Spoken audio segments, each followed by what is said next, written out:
Yeah, threads. Whichever one of us remembers first. We have too, we meet too much face to face. We got someone here. See, like that. See, that was just something, just a new message. Well, see, here's a Facebook event today, it's 8 PM. So I created a mini event, and then it lets you know.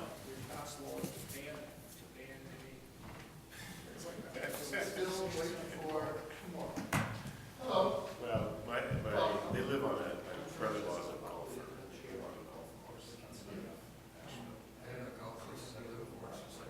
It's the same thing, it's basically, it's the same degree of passion, just a different kind of thing to sink money into. The sneaker boards too. Yeah.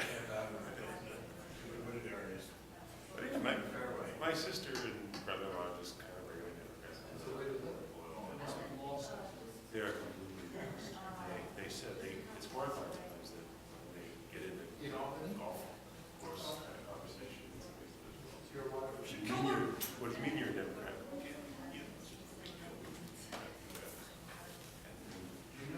They get grilled by the rest of the course.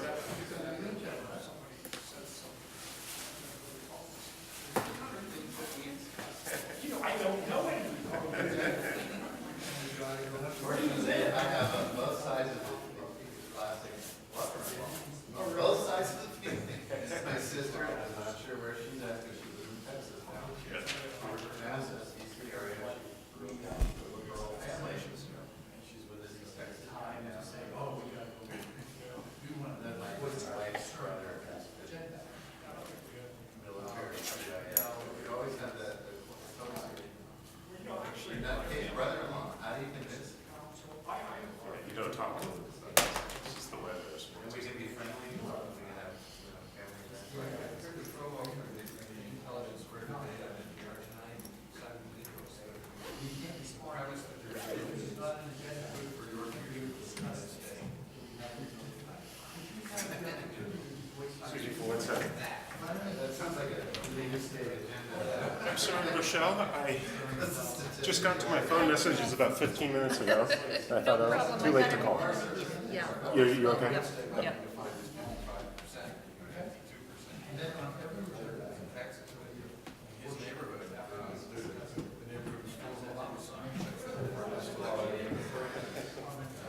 Well, they're all watching on the internet, I promise. So, Claire, what do you now? What you hear now?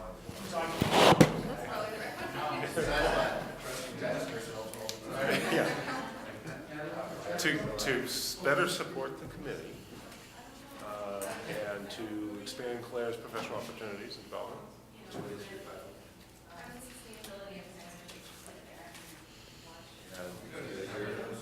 I'm the, yeah, she works part of my crowd, yeah. Yeah. And so she does this for the Sustainability Committee, she manages the Sustainability Committee. And I felt like I was spread too thin to give you guys the support you need. So she's ramping up to provide support. I'll continue to participate tentatively. Hey, Hi, thank you so much for Professional staff person. putting that together. Oh, But yeah, it was sorry it's so succinct late. to the, no, it's Done it a couple of Davis weeks succinct to ago, the but point. I mean, it said everything. I hope so. And, I mean, a lot of people don't know about this stuff, Yeah, you know? I mean, what is possible? yeah. I didn't until you mentioned it, or someone mentioned it, I think it Yeah. was you, that we have alternatives.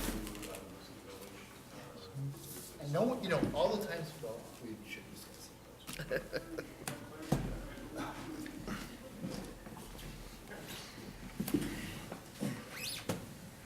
Well, Here we should are. start. The fact that Brian's not here. Good. Consider Did you have dental? dental. The miracle of pharmacy. It was dying 3 hours ago. Are we ready?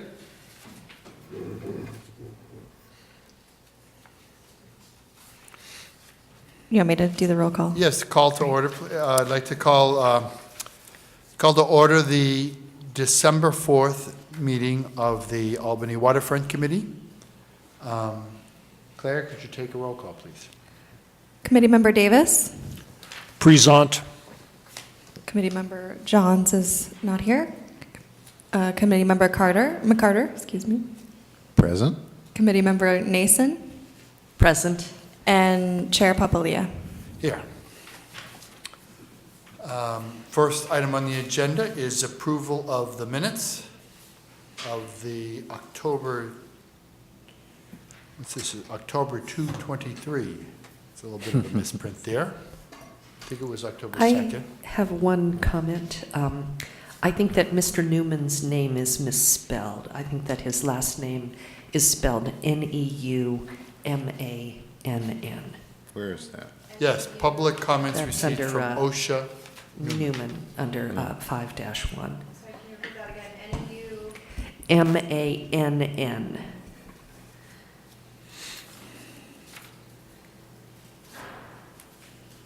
And with that correction, I will, And the date. did we have a motion? Yeah, no. No, okay. I'll move approval. Is there a Second. second? Second? All in favor? In favor. Aye. Aye. Welcome, Brian.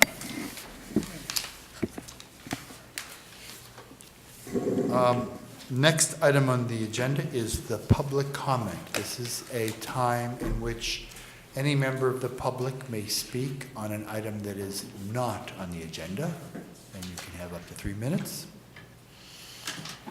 Do we have anyone in the public that wants to speak on an item not on the agenda? If not, we will move forward to item 5-1, a discussion of establishment of policies related to, I'm sorry. Wrong. 5-1, waterfront parking update.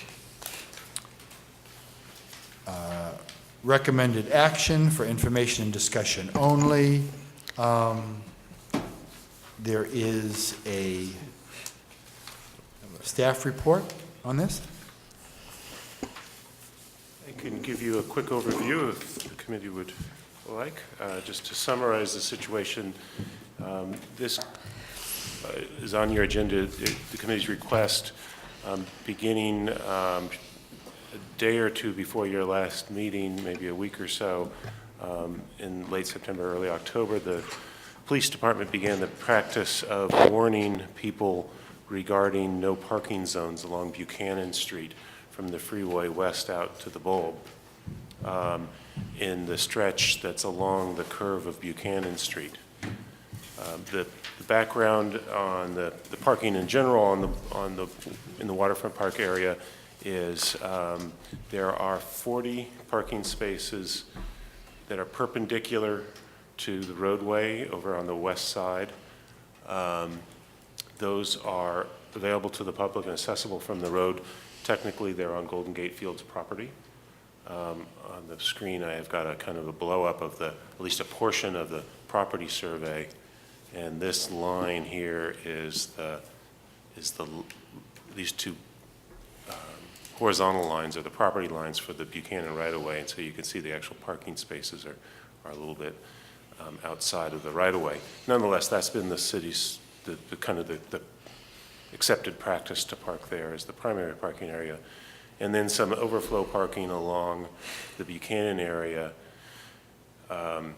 near the bird watching stands and the wetlands and so forth. That stretch of roadway would accommodate probably 45 or 50 parking spaces if everyone parks in pretty tightly. Historically, this has been a 4-lane street in this area, and there was historically a no parking zone. A few months ago, the police department asked our public works department to restripe that and to reestablish the practice of no parking along there. The other thing to mention about the parking arrangements, longer-term parking arrangements, is that ultimately, with the beach project, there will be some additional parking southeast of the beach area that will be constructed by the Park District, but that's, as you know, a few years off. We have since learned, since the implementation of the warnings along Buchanan Street, that this is impacting park visitors, that there are, particularly on weekends, perhaps inadequate amount of parking. There are a couple of different things that we're looking at doing. The first is to enforce time limits. Right now, we suspect at least some of the visitors, some of the people using the public parking along here are actually going to the track, and they're just trying to avoid paying the, I believe it's a $4 parking entrance fee. So police department enforcement would perhaps help address that. We're also looking at the possibility of either expanding the parking area in this consolidated area, which is the, from a kind of public safety perspective, preferable to consolidate parking in this area. The alternative would be to remove some of the red zone areas that are the renewed red zone, I should say, and establish some parking areas along the curve of the roadway for the convenience of park visitors who want to go along those and presumably bird watching or do some walking along the eastern part of the park. So those are all ideas that we're looking at. We have gotten some complaints from citizens that we're taking seriously. We intend to try to address those, and we'll welcome any feedback or experiences that you all have had or observed, and like I said, we'll try to improve the situation a little bit. Happy to answer any questions. Thanks, Jeff. Just right off the bat, I mean, I go down there every weekend, every weekday, and I was frankly rather surprised by this move, and I still don't see the need. When the first officers started warning people, they said refer you to particular lieutenant, and if I catch the name, I would remember. Geisberger? That sounds right, Geisberger. And I just don't see the reason. There is not that much of a traffic flow where 2 lanes is ever needed, and furthermore, when 2 lanes, it ends up being at a situation where you don't need 2 lanes. I mean, there's either a parking lot or the entrance to the Golden Gate Field. And the coincidence with all the other things going on, it was striking to me. So I still haven't gotten a good reason for this, is there a reason for needing 2 lanes? I do not see that as a person who uses that stretch of road every day, including race days. Yeah. And it is an alternative to, yes. And so what I see it as a way of cutting off a certain amount of parking for Golden Gate Fields on their race days. That's who uses that stretch. And that would limit some of their income. And that's the only difference I see, is that would force some people to have to use Golden Gate Fields for their parking on race days. The only other, and I was one of those people who could not use my park because I could not park there on a weekday, on a weekend, because anyway, I could not use the park that day. I circled several times. It was completely full. Many other people were waiting for parking spaces.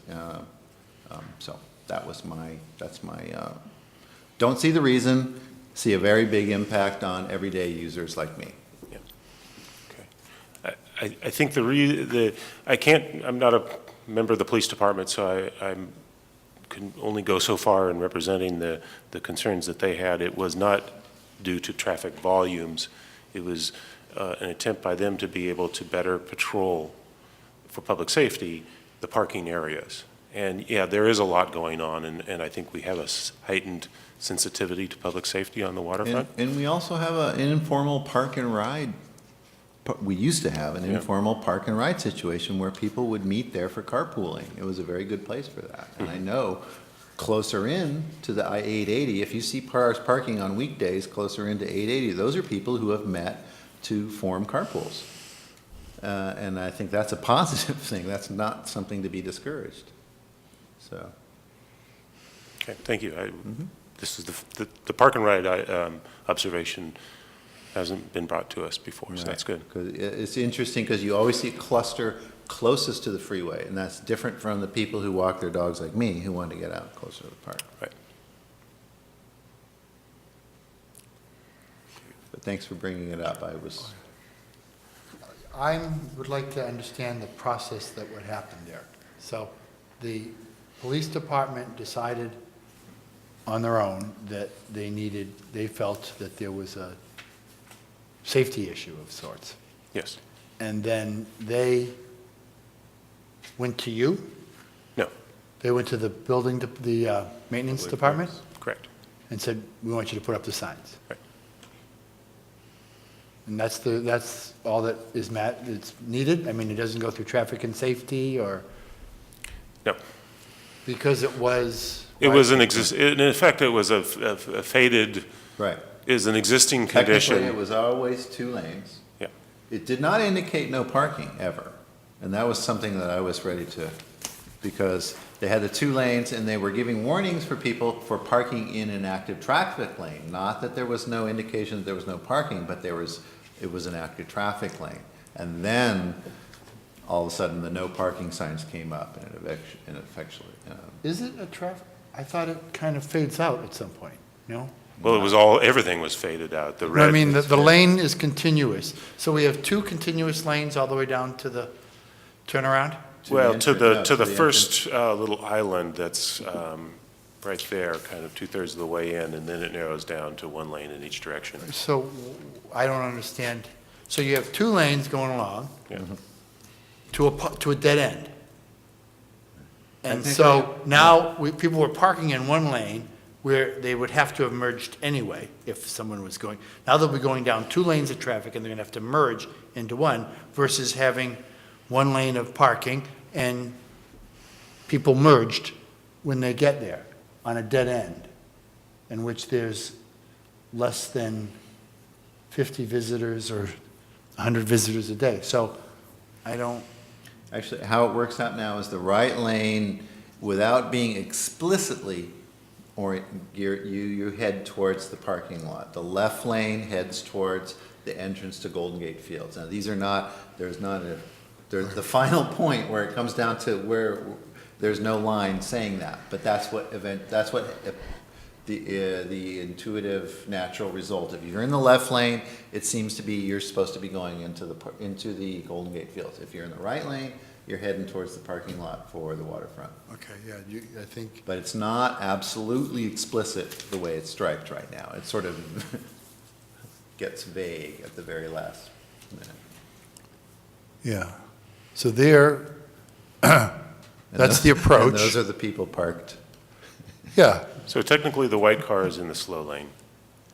Okay, can you go down to continue that lane all the way down? So right there, see, it merges. I think that might be my car. No, right, but in front, no, but move forward there.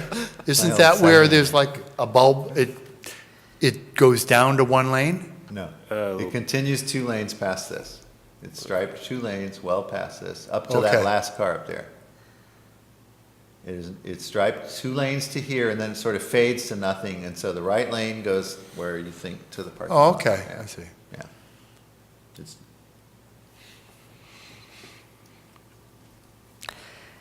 So I think that I was the one who asked that this be put on the agenda, and the main reason, in my eyes, was simply to confirm that this is a temporary arrangement.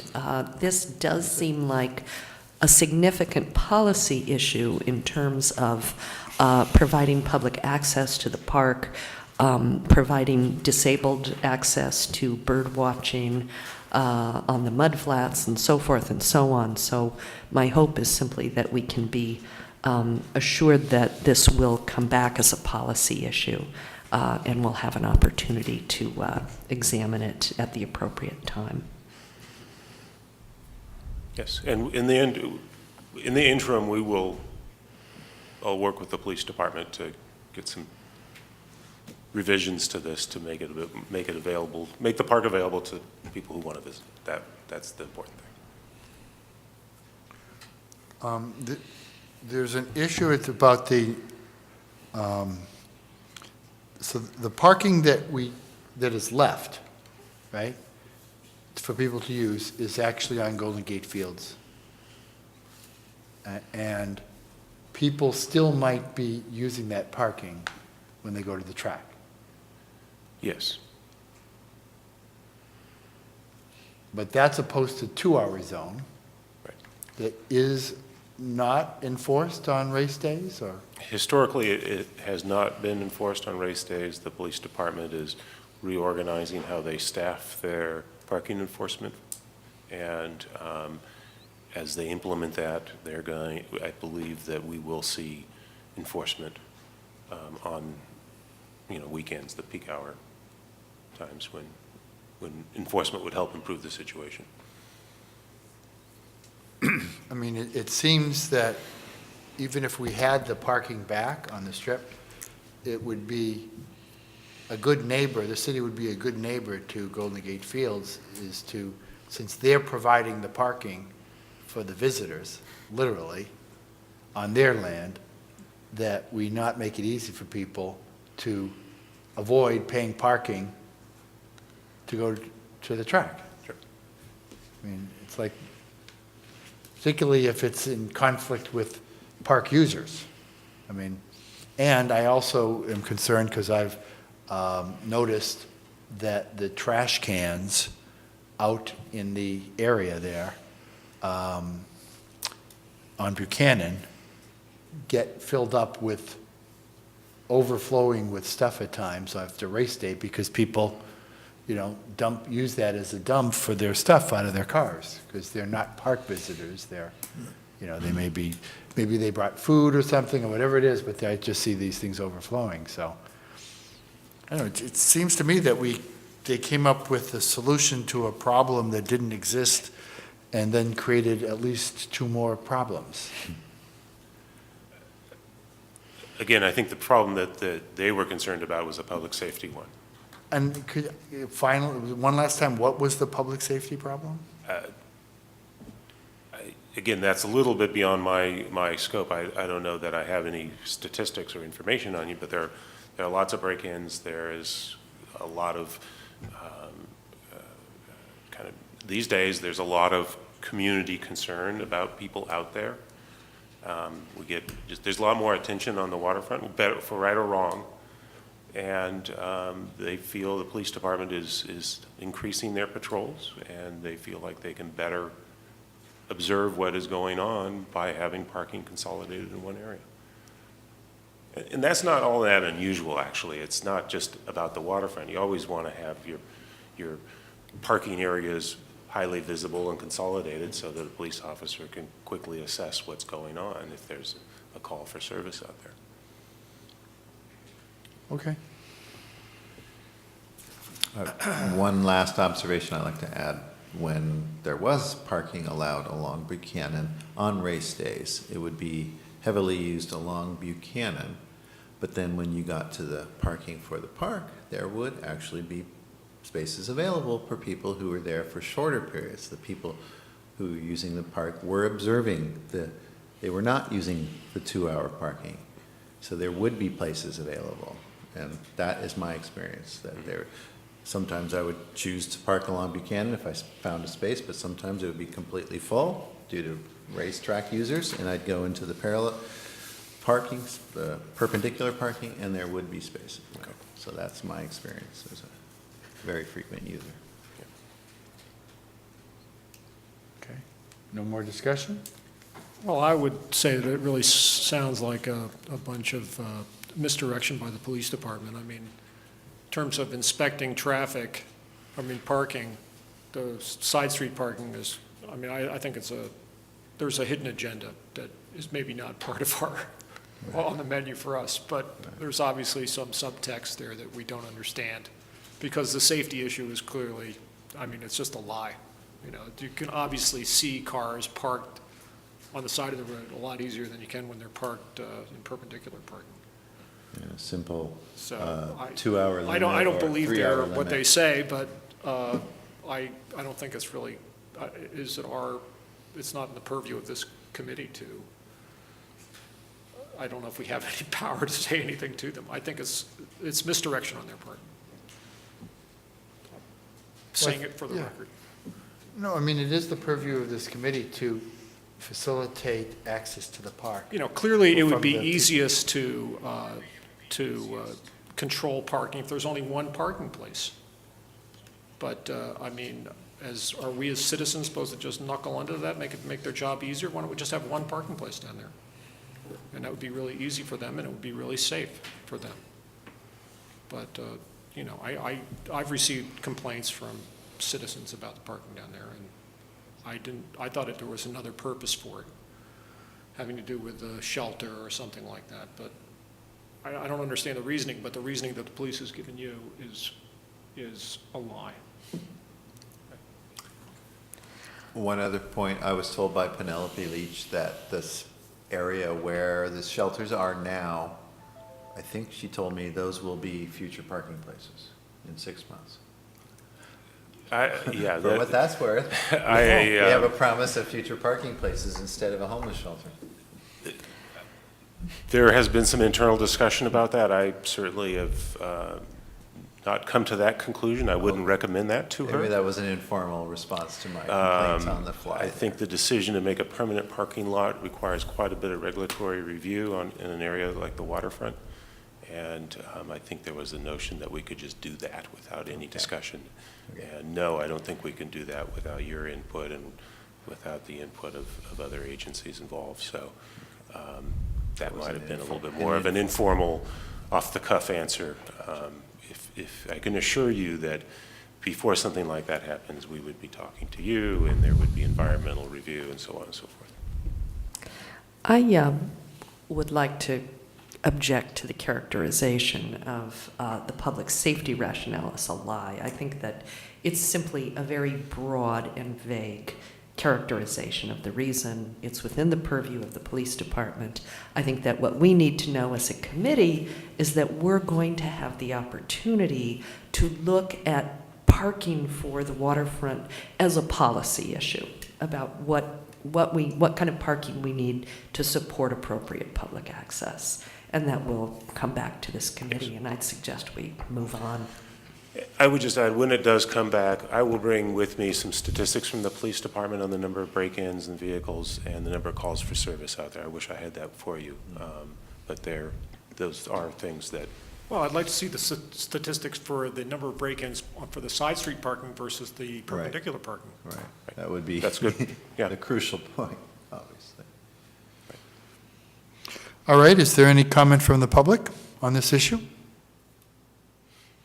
If none, we will close this discussion and move on to item 5-2, discussion of Burrowing Owl Habitat and alternative uses of the Plateau Area of the Albany waterfront. Recommended action. The committee consider drafting a statement for City Council consideration regarding the future use of the Burrowing Owl Habitat. And committee member Rochelle Nason has done a very good job putting together a proposal or a draft of what we might do. And would you like to discuss it? Sure. Thank you. I wanted to see this come forward. It's now burrowing owl season. The owls in our part of the county are overwintering owls. They come and visit during the winter, and we have just a couple of months ago passed the 5-year mark on the the maintenance of the burrowing owl habitat as a mitigation for the impacts on the burrowing owl of the sports complex that was constructed at the waterfront. And unfortunately, the original criterion for success, which is that we would have observed owls in the habitat by now, has not been met. I don't know to what extent that could be considered a conclusive judgment on the mitigation, that it is too unlikely to ever be occupied or colonized by owls to be considered a form of mitigation. But I think that the time has come to consider that question. And if indeed we have a situation where an effort at mitigation has failed, we need to take a look closely at whether there are other measures that should be implemented or substituted for the mitigation that has not succeeded. So I've drafted a memorandum in the form of a memo from our committee to the City Council, suggesting a number of measures that essentially, and you know, I know that the City Council likes to see alternatives, but this is the type of situation where it's a little bit difficult to describe a range of alternatives. There's really only one alternative here, that the City Council take a proactive approach to this issue, perhaps ask its representative to the JPA to raise the issue with the JPA and begin the process of looking at what might need to be done as next steps to make sure that we are doing what we need to do. I think that I hope there is a strong community consensus about the importance of burrowing owl conservation. Whether it's a legally required mitigation or not, we want to be sure that we're doing everything we can to assure the survival of the owl. And unfortunately, the burrowing owl enclosure does not seem to be meeting that objective. So again, I hope people, and I apologize that this was not ready earlier. It's been a busy time for me, but this is available online for anybody who's watching this online, can access it there, and I hope everyone on the committee has had a chance to read it. And I'd like to suggest that we move forward with asking the council to take this up with the JPA.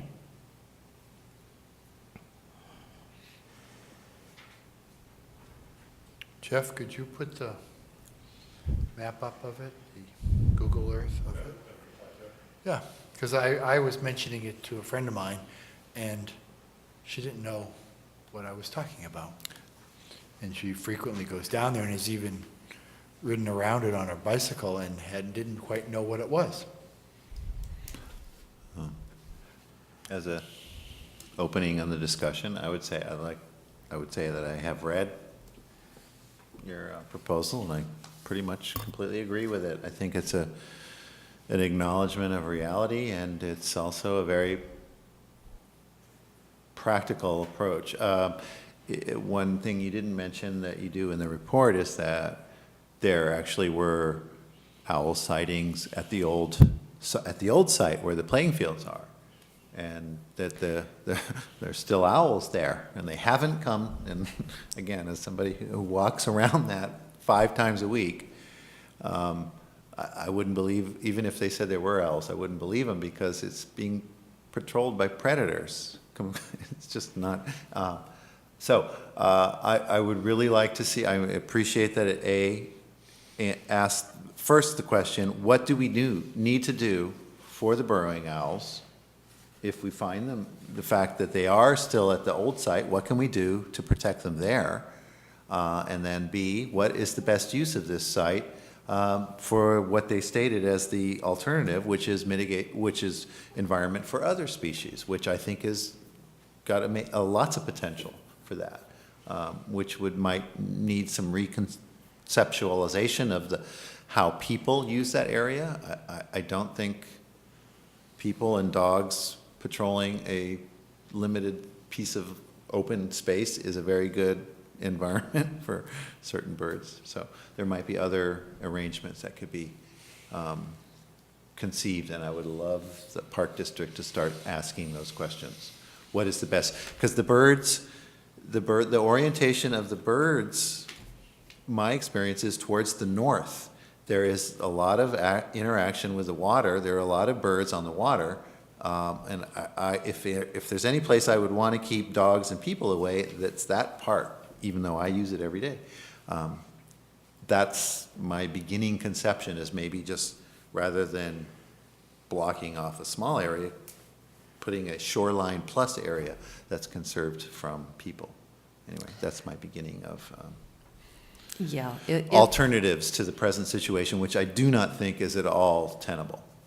Is at all useful for any species that's using the area. The red-winged blackbirds get cleared out when they mow the plants there. There's an incredible profusion of red-winged blackbirds. They come and mow them, poof, they're gone. So they're totally disrupting other species interactions with this land in this very narrow point of view of trying to support the burrowing owls. So I could totally support a proposal that asks the city council to open discussions with East Bay Parks about the use of this, about this process of mitigation.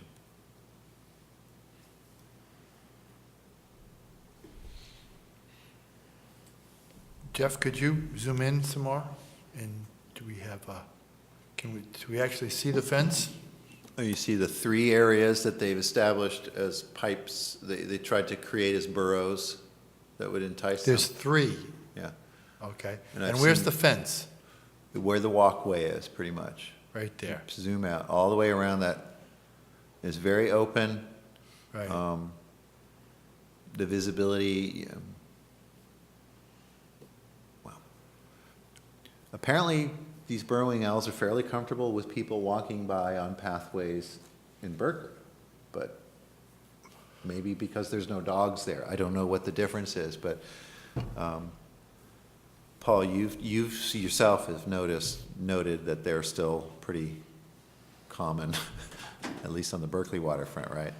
Only by other reports, I haven't seen it myself. Okay. I've seen, and it's quite a dramatic sight, actually. They are very interesting and kind of compelling. And I'm not a big bird person in Well, I general. am, so but tell me where. It's a bird that is really quite a remarkable sight to see. And there was one that was reliably at twilight on a rock wall, kind of a riprap wall, to the west of the sports fields. If you walked from the sports field parking lot along the bay, just a little ways south, and the city of Berkeley actually put up some fencing around it to protect it.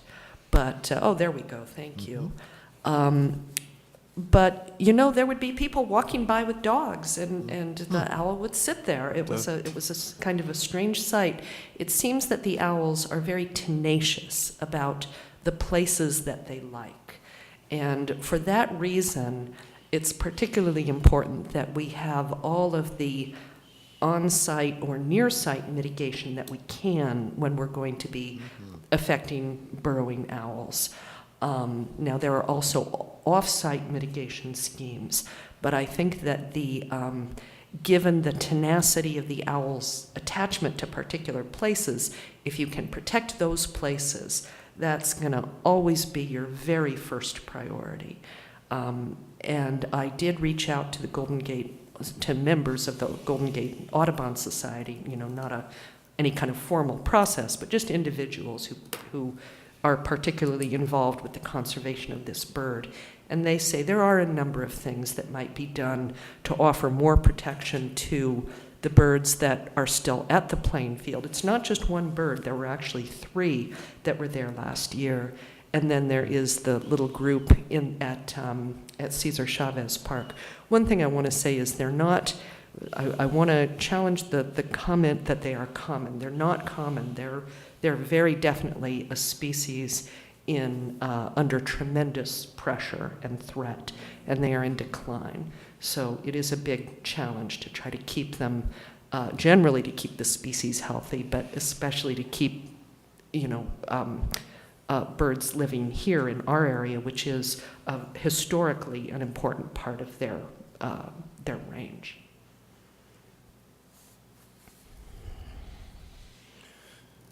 So my understanding was that there were burrowing owls where the sports fields were built, before they were built. And so when they were, as part of building those there was an effort to mitigate the loss of habitat. And this area was chosen as the new habitat, potential new habitat. And it hasn't worked.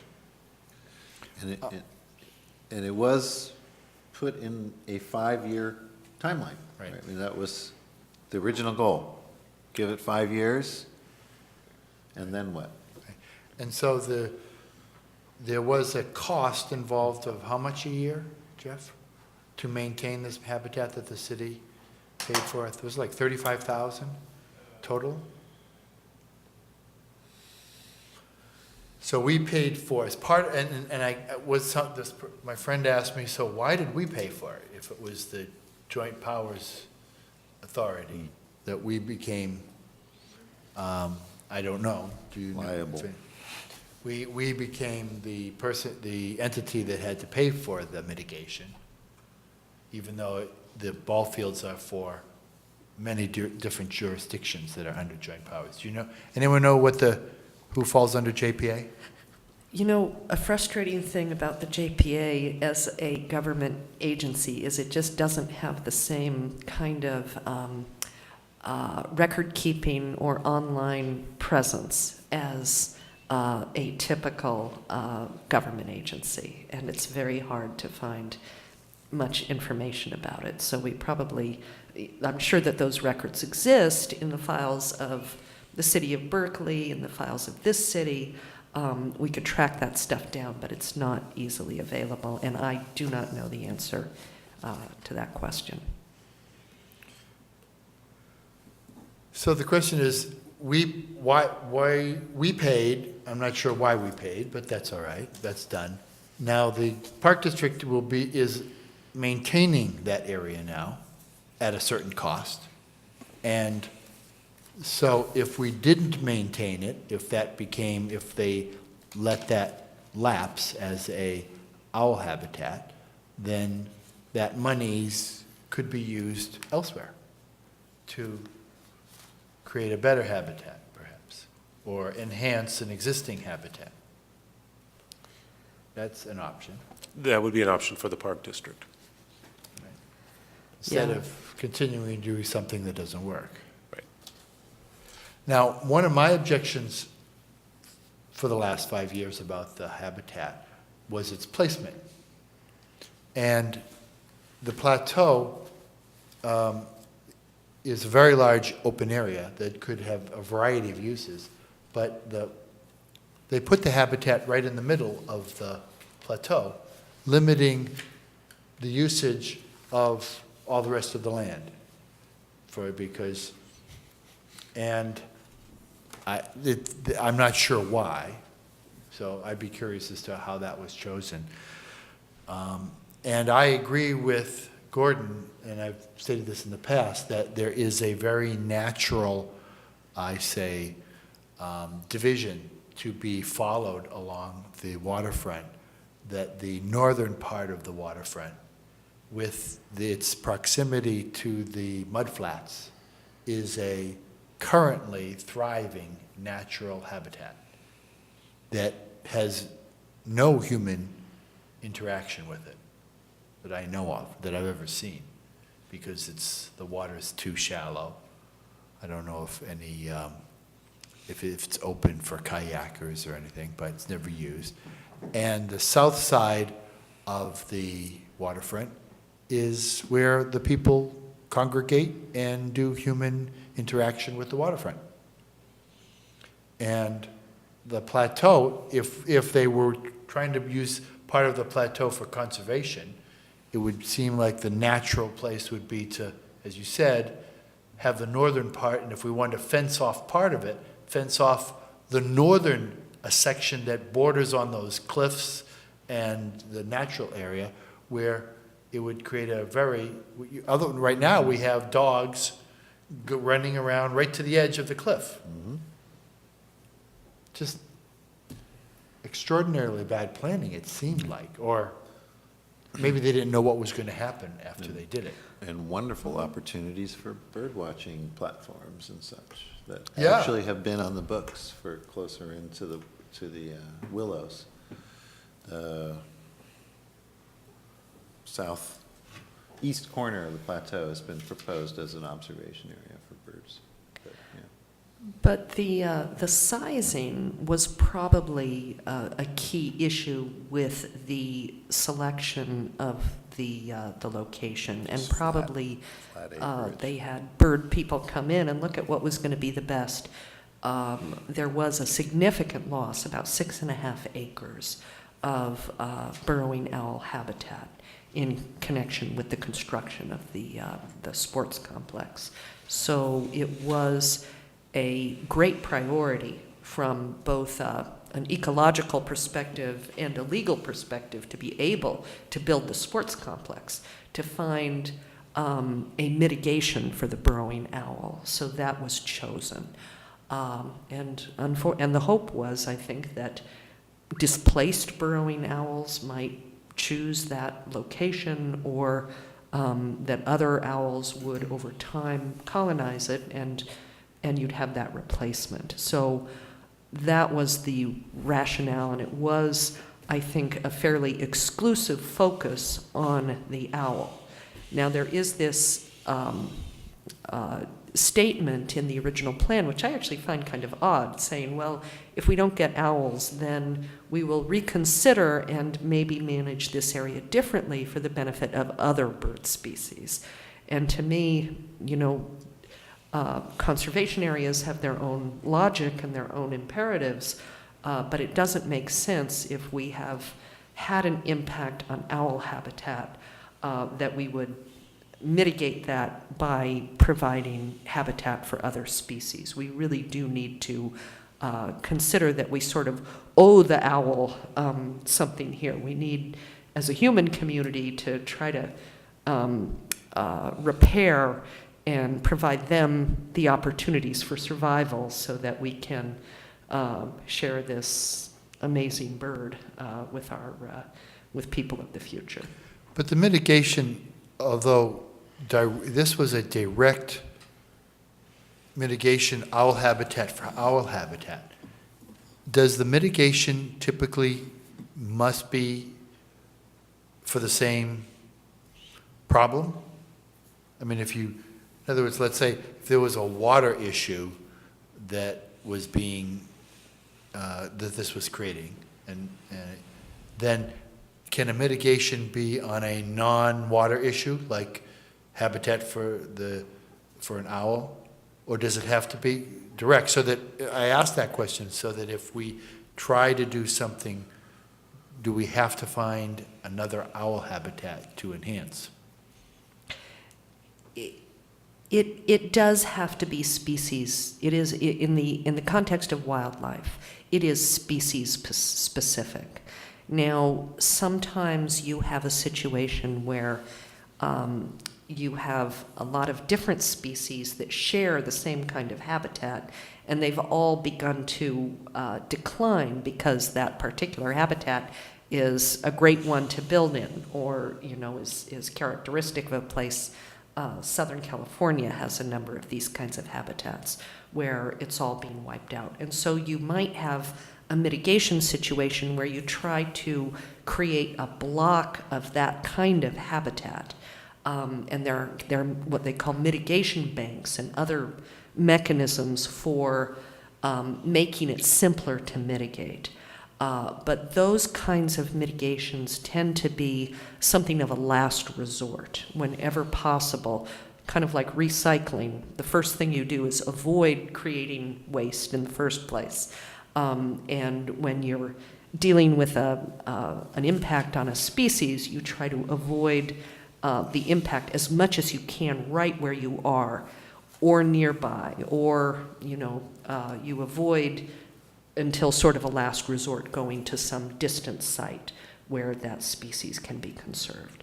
But it's a possibility. So, but the Park District could then do something anywhere in the Park District? Or any space? Well, it's not even No, sure that they need to at this point, right? I mean, well, they did, I think they do need to, yes. They made a permanent commitment to the burrowing owl habitat. I don't think that that permanent commitment bars them from looking into alternative mitigations, but they can't just say, well, that didn't work and we're going to move on. It doesn't, I don't think that that's something that they can do. They need to find a substitute mitigation strategy. But I do believe that's correct. But they have no plan is at this point. I mean, their plan is that just continue doing something that's not working. I mean, if this was a water quality issue, okay? And they, something was built and it created a water hazard. And so we're going to mitigate it by cleaning up this water somewhere else. And then they tried that for 5 years, only they didn't clean anything up. And then they said, well, we're going to just keep doing the same stuff, even though we're not cleaning up any water. That wouldn't be a rational approach. So I'm trying to get a rational approach towards creating a positive result. Did the district come up with, did you talk with the district about this? Several months ago, it was the last conversation I had with district on this, and their intent, at that time at least, was to continue to maintain the habitat in its current condition, and with the intent that they hope that it is ultimately successful. do they have any documentation that any other species are taking advantage of this property? They do. There are a lot of different species using it. I don't know that.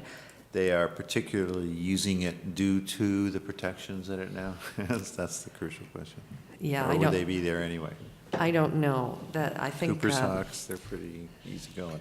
No, It's, if I may interject here, I mean, we've had in the past people come here and testify to the wonderfully diverse habitat that was created when the grasses were tall every year, and then rabbits and birds and all kinds of things. And then the Park District comes in with the mowers, they were said, and mows it all down, and creates a bare ground, which is the proper habitat for the burrowing owl, because the burrowing owl is very small and does things very low to the ground. So they want to be able to see anybody approaching.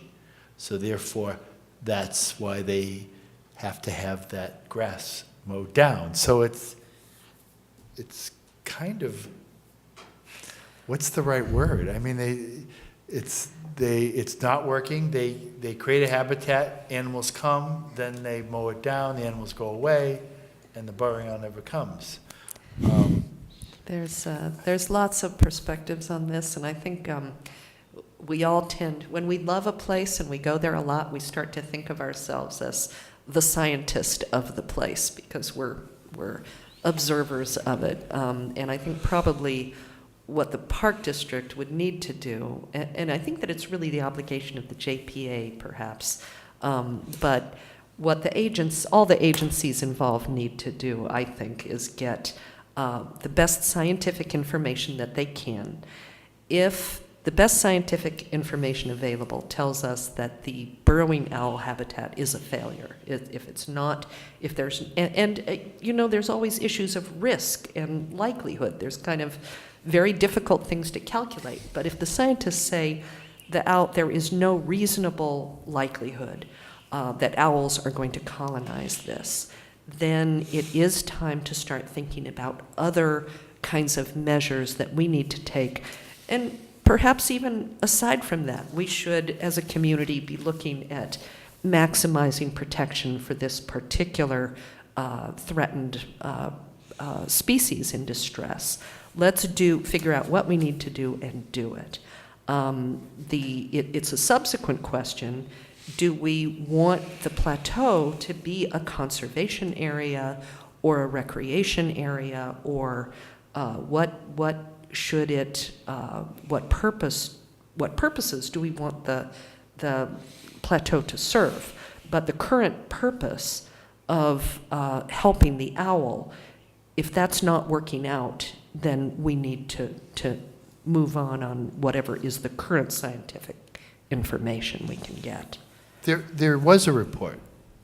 Avocet did a report Yes, in May. and their conclusion was that there's little likelihood that it would be effective. Isn't that right, Jeff? I mean, do you have I don't have the exact Well, wording. that's an excerpt of it on the screen. I wouldn't say that their assignment wasn't necessarily what Rochelle was talking about. They were there to monitor, and they concluded that they haven't observed any burrowing owls. I don't think they've been asked Yeah, there's a phrase in there that there's very little likelihood. I don't know. It's a little bit ambiguous. I think that they do use language about it's unlikely, but they're clear that they don't think it's impossible. We might need to pose that question and pose it to more different experts. And it might be evaluating one thing against another. What if we could find some on-site, what if we could do more for the owl where it is along the East Bay shoreline, at Cesar Chavez, at the ball fields, anywhere else that it might be colonized without protection. Let's figure out what we can do to protect it. And that could be compared against the probability, if any, that owls are coming someday to the enclosure. Okay. I don't know if this is a place, but just since I'm on this committee and I don't understand it, maybe, I'm sure the public probably doesn't. What is the role of the JPA in this situation? I'm not quite clear. Joint Powers Authority, which I'm not even sure is Albany, Berkeley, and other cities too, right? Richmond and El Cerrito.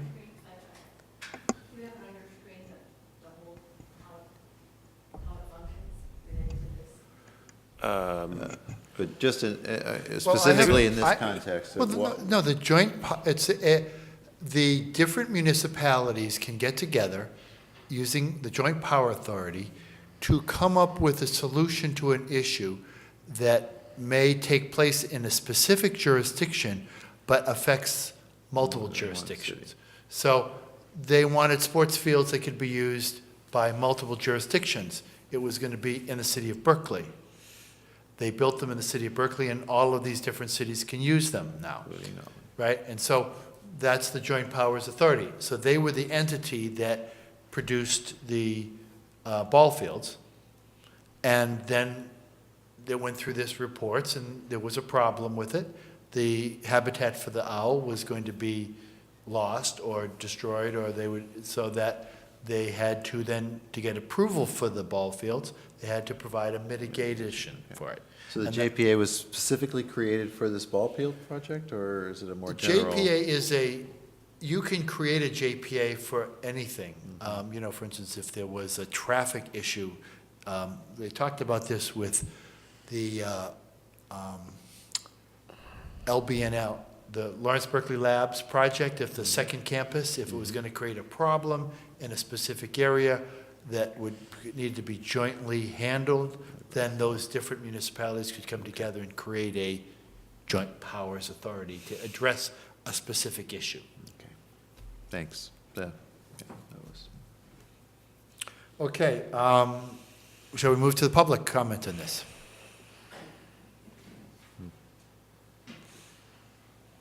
Hi, I'm Paul Kamen, representing Coalition for Diverse Activities on Water, Grass, and Sand. Rochelle mentioned that she is not a bird person. I maintain that she would be a bird person if she got out in the water more often in a kayak or a stand-up paddleboard or a small outrigger. Because there's so much to see out there, you can't possibly paddle a kayak around the shoreline without becoming a birder. I don't go anywhere without my bird chart and my binoculars, and I was never like that before I got a kayak. But we have an unusual situation here where CESP and our local Sierra Club and Audubon people are consistently opposing any new access for kayaks or other hand-launched, non-motorized watercraft. It's an aberration. In most places, the kayakers and the environmental protectionists are close allies trying to fight off the jet skis and the thrill craft. Maybe because the water is cold and the wind is strong all summer, we don't have thrill craft to disturb the birds. And as a result, CESP and Sierra Club and Audubon have turned against the kayaks. And it's completely wrong and short-sighted. The best way to develop the political will and the constituency to protect bird species is to encourage non-motorized boating because we are the most strident advocates of meaningful protection in places where it can be done economically and effectively.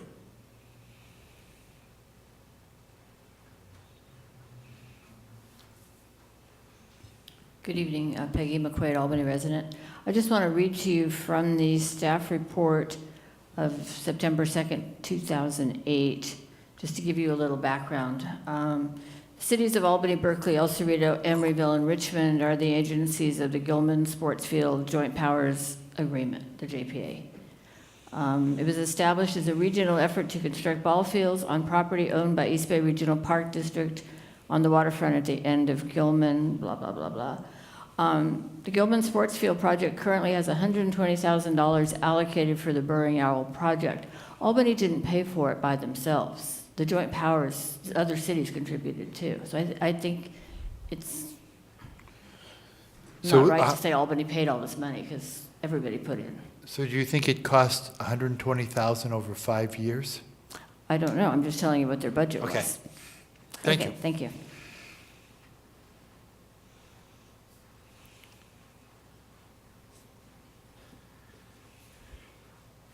Good evening, my name is Paulo Curry. I have a question for everybody. Has anybody ever seen a burrowing owl out there where they said, I have seen the burrowing owls over in Cesar Chavez. I've seen 3, 4, 5 at a time. But I have never seen anywhere where they set aside that, mythical space for them to live. And I think it's one of those things that we can say, hey, that didn't work, and let's use that space for something better. Thank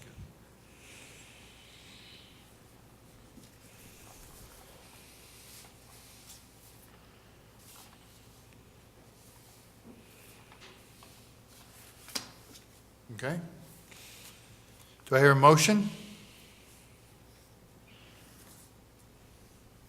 I move to present Rochelle's letter to the city council as a statement of policy from the Waterfront Committee.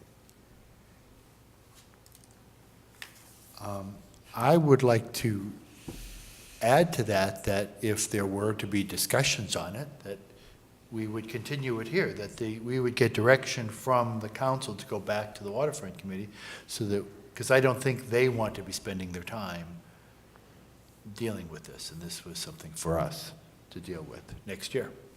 Perhaps they could instigate East Bay Regional Parks to further a dialogue with us as representatives of the city. So we suggest the city promote to the JPA and the East Bay Regional Park Authority? Typo. I've got a number of typos in here that need to be corrected. That agency action be guided by the following principles. Do you want to read it? Yes. 1, the protection of the existing owl habitat at the sports complex should be a top priority for the agencies. Experts in the conservation of this species should be consulted as to how best to support the continued presence of the owl on site.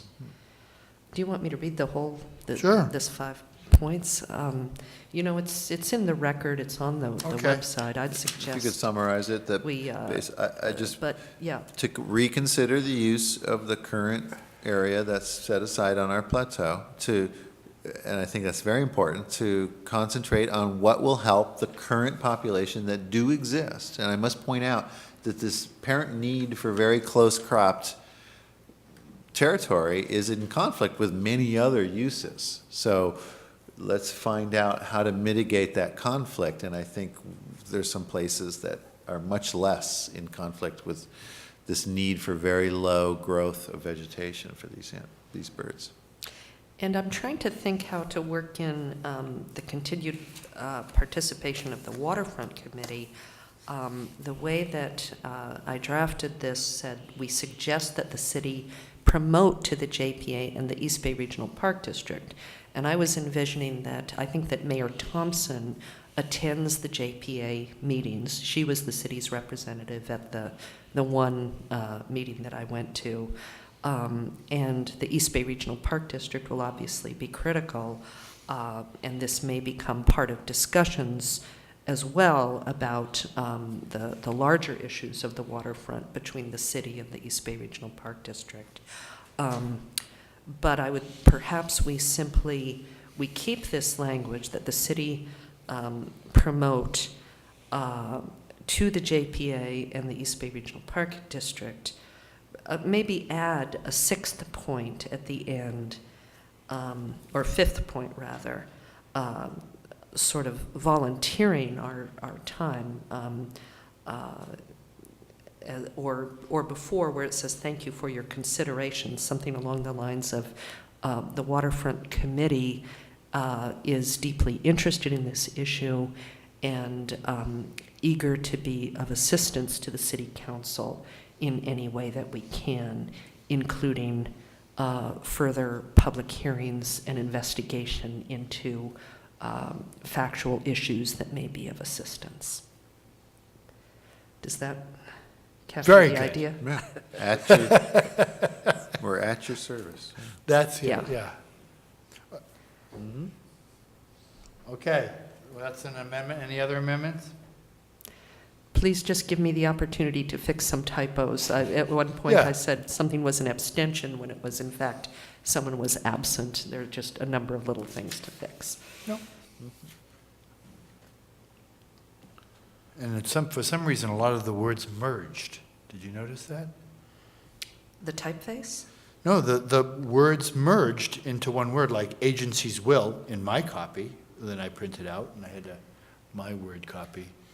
When I printed it, there were many words that merged together, but when I went to print it. Spacing issue. I don't see that here on mine, but Okay. I'll Well, work it up to be reasonable. All right, then with that amendment, there a second? You made a motion, I made an amendment. I think that Gordon made the made the motion, you motion. made the amendment. I'm trying to avoid moving my own proposal, so I'd look to, if our other members are interested in The being other end of the, active on this.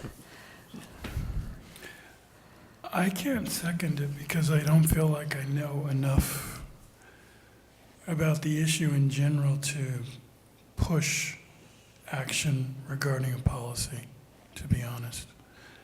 I would like to learn more and discuss this more at the committee level before recommending anything to the council.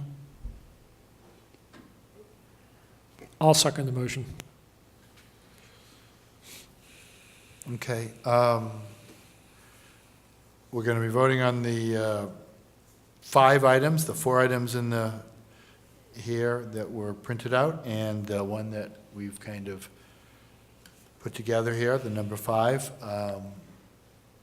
All in favor? Aye. Aye. aye. All opposed? No. Okay. Very good. Move forward. Item 5-4, update on the East Bay Regional Park District Beach Project. I don't have any new information on that. The litigation is continuing to run its course slowly, which is the nature of these things sometimes. We have not received anything anything new in the way of design or or a construction schedule or anything like that. Can I read any meaning into the change from what used to be called the Albany Beach Enhancement Project? Now it is the Albany Plateau Erosion Control and Safety Improvements? Is something different, or am I on the wrong page completely, or? There are two different things, yes, those are two different things. They are the two different things. 5.3, the beach project is the big, That's the beach project. that's the restoration of Got the it. neck and I'm the, sorry. and the beach. I see two different things. And then the plateau is Different.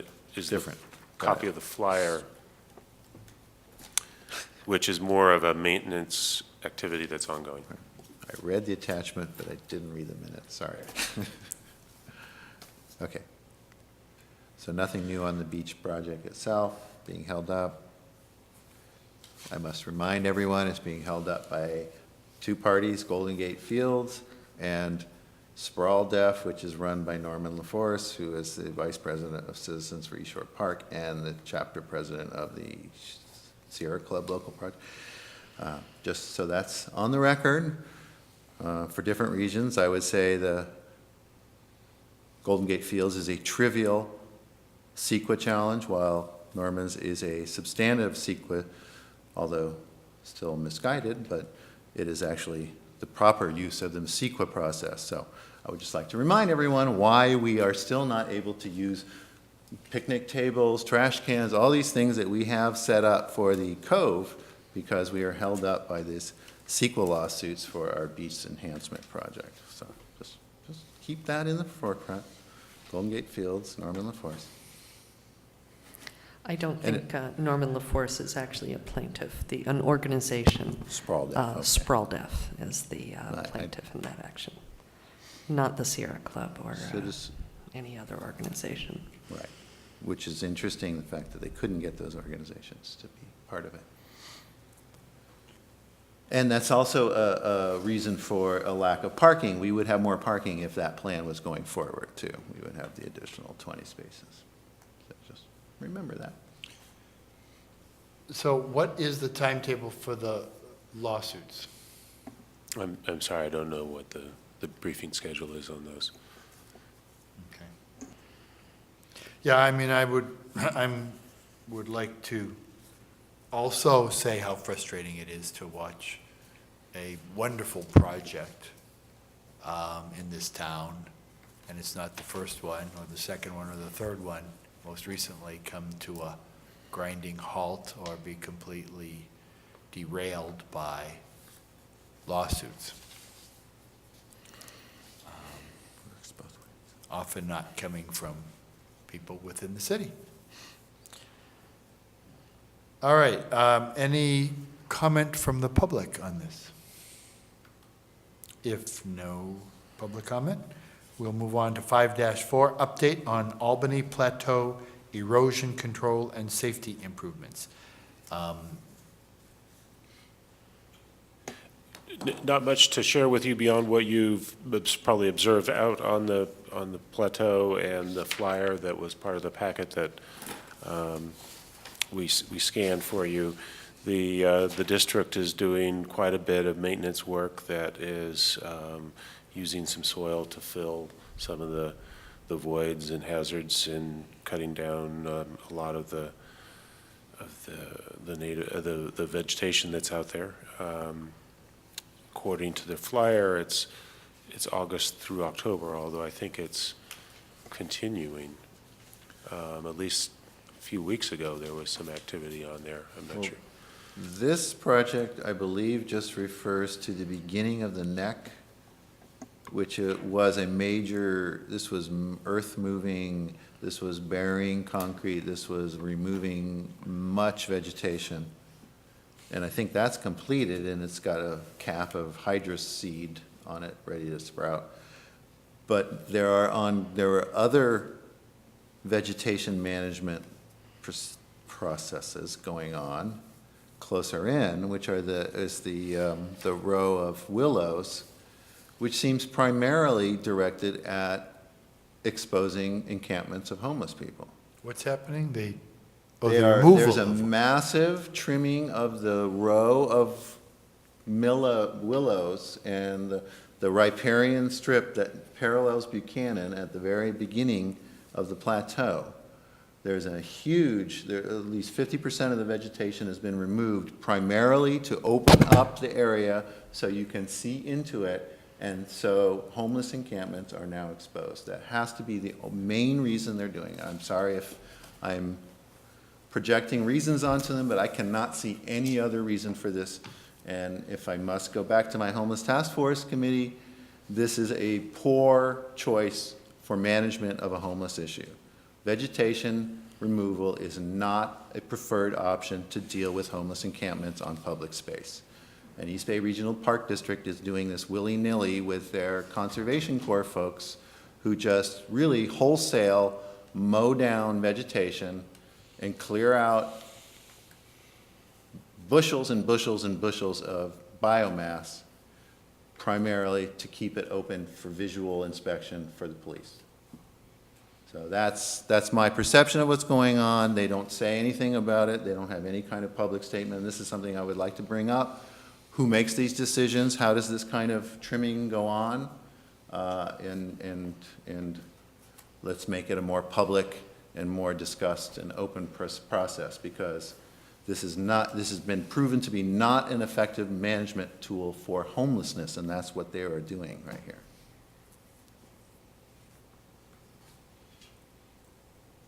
And to be honest, they're leaving it as sort of it's very slash and burn feeling.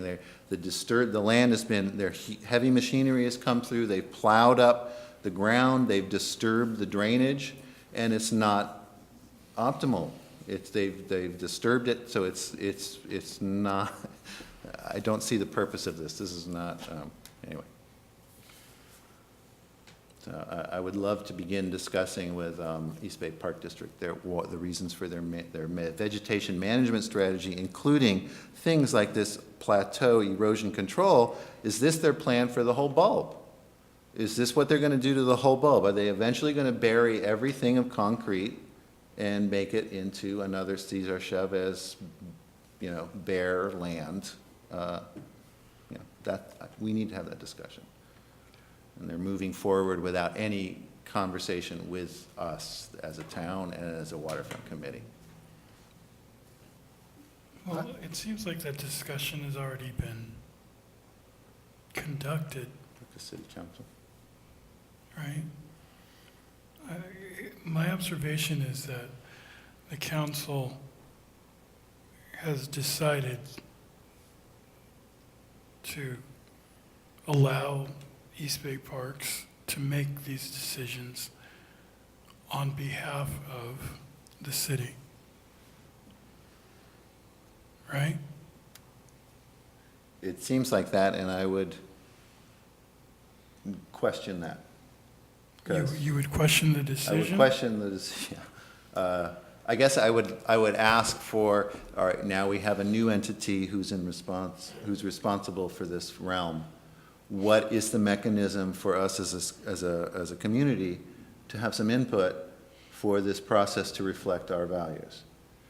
Is the East Bay Regional Park District's approach to dealing with homelessness on their property consonant with the sensibilities of the community of Albany that we have worked a lot on in the last year and a half to try to deal with a rational approach to the homelessness?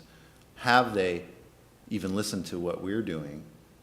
As I don't think I pointed out in this committee yet, but they have interfered with the housing process of a person who was homeless and living on the plateau, not on the bulb. That person was in the process, this is hearsay and I need to follow it up, was in the process of being housed by the contracted people from Berkeley Food and Housing, but contracted by the city, and East Bay Regional Park District took it upon themselves to remove this person from their property through simple citation and removal. And that gummed up, it gave him a citation, took away his property and his means of getting around, and basically stifled the housing process by Berkeley Food and Housing. So East Bay Regional Park District is not on the same page as the city in dealing with homelessness on this property. And I think we need to have that conversation with the district. I brought this up before. They do not have the same protocols. Their police district does not have the protocols that the Albany Police District have, Albany Police Department and Berkeley Police Department have. Protocols in place to deal with people who are obviously mentally ill or distressed. They do not use those protocols at all, and they simply add to their problems by citing them and making them move on. So I think it's time to have that discussion, since we have, the city has decided to transfer all responsibilities for homelessness on this property to the East Bay Regional Park District. I think we need to have some input on that process. There was a reference earlier in a short debate about the use of the word lie. And the word that came to my mind was obfuscation. It seems to me that what you're talking about is another obfuscation. The city has decided, the city has made its policy clear by deciding to hand over operations and responsibility to another entity. It's told the citizens of Albany that in this case, the decision and the actions are best left to someone else. That's already been done, so I don't know that, how much more we can say about it unless the citizens want to revisit, that protocol. But I don't know what else we can say directly about what you're, referring to. If I could give you some additional information. Sure, Jeff. The city council formed a subcommittee of Mayor Thompson and Vice Mayor Weil to engage the Park District with the city manager in negotiations over an MOU. Those are ongoing. Wait, negotiations of what? For a memorandum of understanding Oh. to come up with a framework to implement the East Shore State Park Plan. That MOU, it's the city manager and the director of the Park District are exchanging drafts. When that gets to a place where it's appropriate for public review, everyone will see it, it'll go to city council, you'll be aware of it. So I don't think that there's been anything that's been turned over to the Park District as of yet.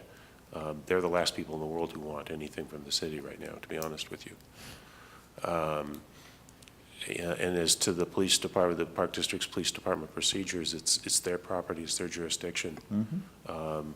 Whether it's good or bad, they're going to do basically what they do at all their parks, and it is different than our protocols that we've adopted.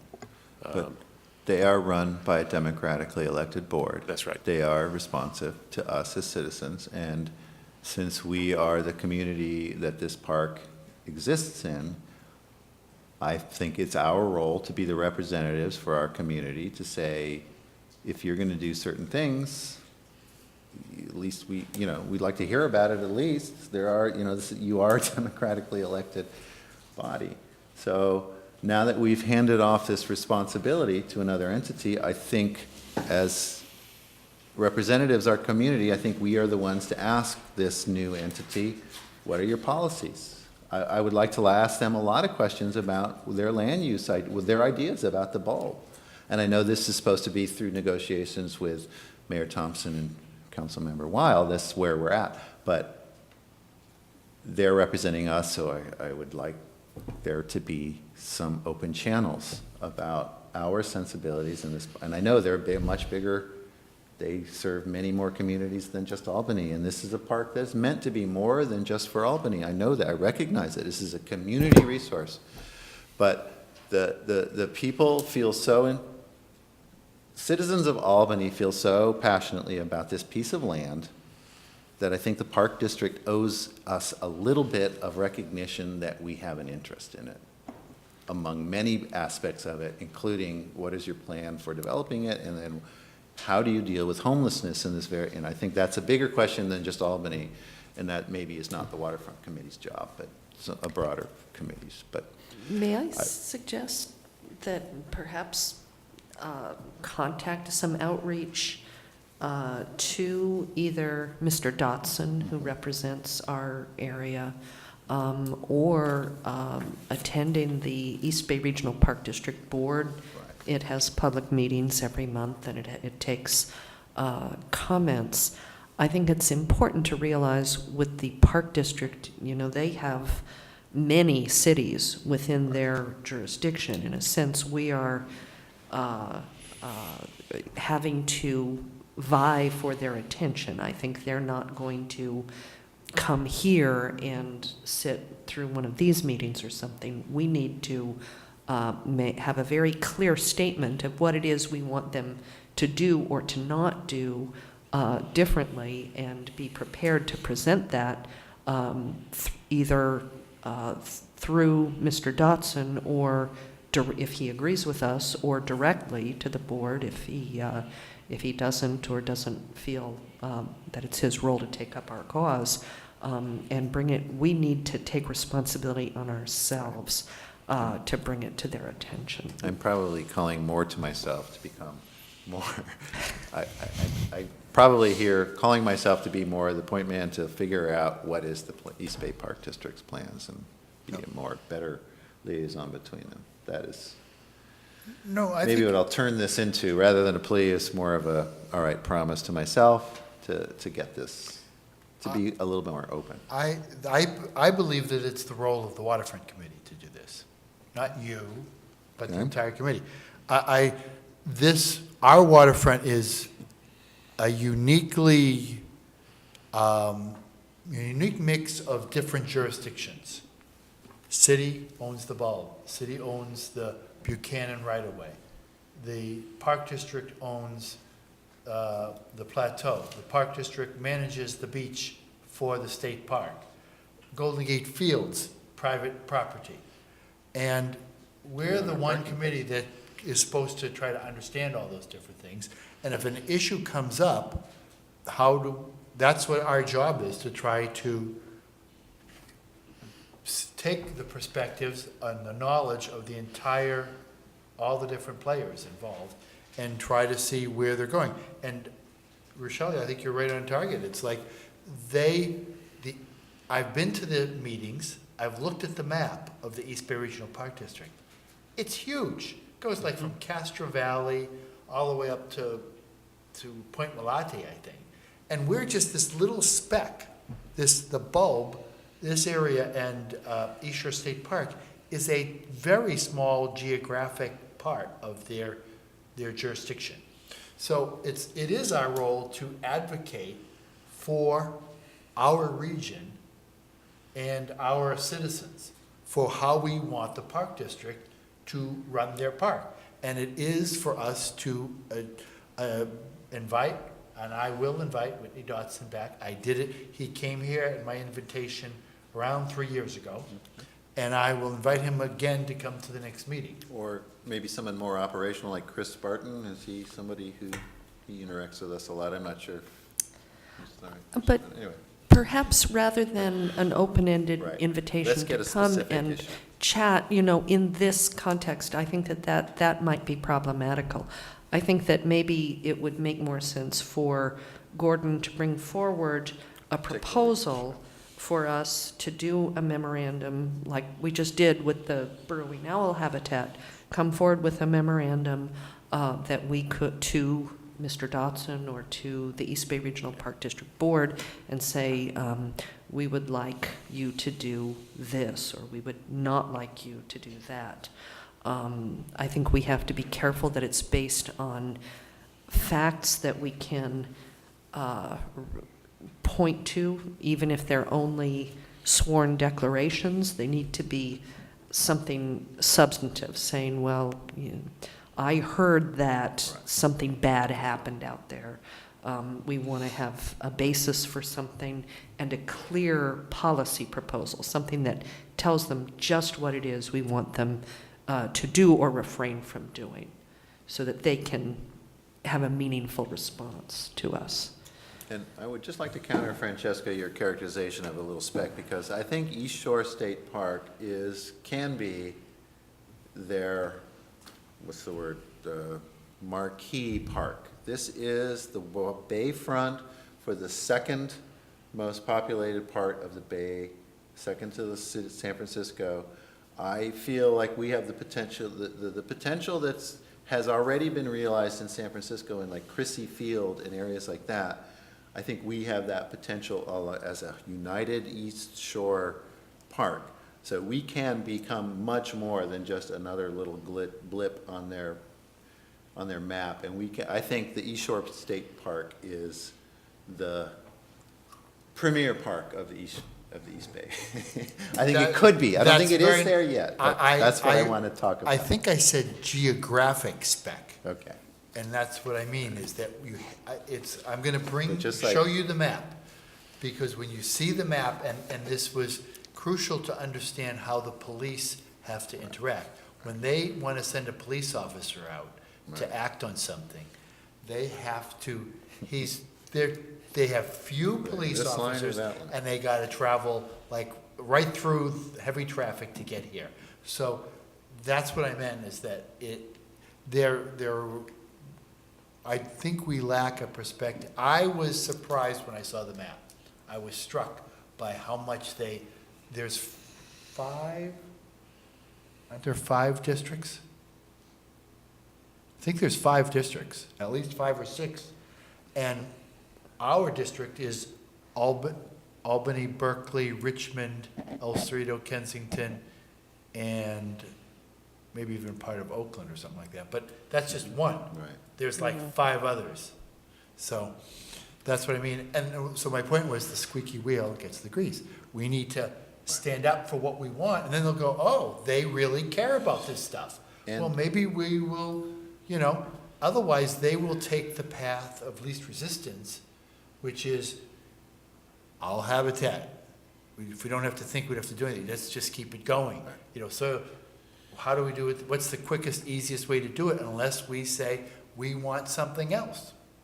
We need to point out that that East Shore State Park, the properties therein, are unique in their district, in any park district, in that it is so close to urban areas that are highly developed. They have a mentality. I've talked to officers in the district, and Tilden Park, they don't have a problem with homelessness. People do not want to camp there because it is remote. They just do not have to deal with that. It's not on their radar. And so when now they have this new park, this new territory that is much different, that is very close to highly developed urban areas, is more like a Golden Gate Park rather than a Tilden Park, and they have a very different set of challenges to meet. And I don't know if they're completely ready for those challenges. They don't have the mentality of an urban park. They have the mentality of a remote park where the urban problems are not there so much. That's my impression. Okay. And that when we develop this park as the East Shore Park, it's going to be a much different set of problems and challenges that I'm not convinced they're prepared for. And that's what I would like to help. I'm not sure I agree with that, but we're wait. speculating about the mentality of people. Okay. Let's, But that's Our topic was somewhat related to all of this. I understand it has to do with how how things happen in our area. Okay? And I've gotten This ahead thing to- just kind of happened about this soil erosion and safety improvements. And we just kind of, after the fact, we hear about it. And then after the fact, we really don't get a chance to react. So let's open it to the public. This was just for discussion. If there's anyone in the public that wants to talk about this? If not, then we'll move forward to item 5-5, a presentation from Committee Member Davis regarding an alternative idea for the long-term disposition of the Albany bulb. This was something that you brought forth at the last meeting before we had this rather actions that happened at the waterfront already. but I think it's still a very interesting idea for us to discuss and to consider. So, Okay, maybe this ship has already sailed, and Gordon has already talked to all the points that I wanted to raise, but is the bulb an asset or a liability? Okay, now there's many people, I think clearly the city in its actions has shown that they think that it's a dangerous liability. My wife definitely believes that. She's an attorney. And then there's other people, like me, I think, who, we see it as a beautiful wild spot. It's remote and it's near. That's how I feel. So, just look what's going on out there now and how we're spending hundreds of thousands of dollars to mitigate the problem out there. And I don't think there's any end in sight. I think it's because this dilemma I talk about, is it an asset? Is it a liability? Is East Bay Regional Park District even going to accept it, even if we make it safe? So could I have the next slide? So the current vision, and I think Gordon touched on this, is what does it take to make the bulb safe to the extent that the East Bay Regional Park District will accept it? Now, the way I understand the landfill, having read the landfill reports, to make it safe is going to require moving thousands of tons of rubble and then capping it, improving the landfill, hardening the edges of the bulb, and really making it into like a boring wasteland like Cesar Chavez Park. You want to look to see what the East Bay Regional Park's vision for the bulb is? It's Cesar Chavez Park, which is a boring wasteland as far as I'm concerned. So, I think, okay, so the next slide. This is what I'm proposing. And we turn it into an island. And next slide. So how do we do it? It would be a minimal amount of excavation, and essentially we'd dig a trench, indeterminate width. I mean, there's some reasons why we'd make it wider rather than narrower for hydrological reasons. You dig it down to about a foot or so below the mean low water level. And the excavated fill, we wouldn't really have to dispose of. We could actually just pile it up on the bulb or cart it away, to be determined, on the new island. So put up the next slide, if you can do that. So the main reason, this isn't the main reason I'd propose it, but I do know a little bit about coastal engineering, or I certainly know people who know about it. And the estimated cost, the way I understand the mitigation, the current traditional way that they would mitigate the bulb by removing the debris, removing the rubble, and capping it. I mean, that would require, number one, the eradication of everything out there. Every piece of foliage out there, every interesting concrete structure, every piece of art would just be destroyed, would be eradicated and capped with a boring clay cap and, reseeded, whatever they're going to do. Well, that turns out to be thousands of tons of debris removal and thousands of tons of clay material and earth capping that has to go on top of it. And it actually will require changes to the landfill, to the protection of the sides of the landfill for these sort of technical civil engineering reasons. So, I actually, having read the previous landfill report from 1997, I think that the bulb as it is really isn't dangerous as a landfill. It's not dangerous to the bay. And my principal reason why I would like to do something like this is that it would, besides getting rid of the ongoing liability and expense to the city of Albany, is I think that by doing what East Bay Regional Parks would do, or what the city of Albany would have to do in order to convey the land to East Bay Regional Parks, would be protecting or preserving what was this previous error. I mean, this landfill was a mistake that the previous the people who ran Albany did in the 1950s and 1960s. Do we want to preserve that? Do we want to validate their decision to put this landfill out there? I think we don't want to put any more fill out there. I want to take stuff away. So if I could have the next slide. So my idea is that instead of having a liability, we'd have a pure asset. This would be a destination that people would go to. This would be something that would be wild. It would be free, that would be accessible by kayaks, small boats. I really would like to see a seabird rookery out there, harbor seal rookery. Maybe those little riverine otters that they've been seeing in the Richmond Marina would come back over there.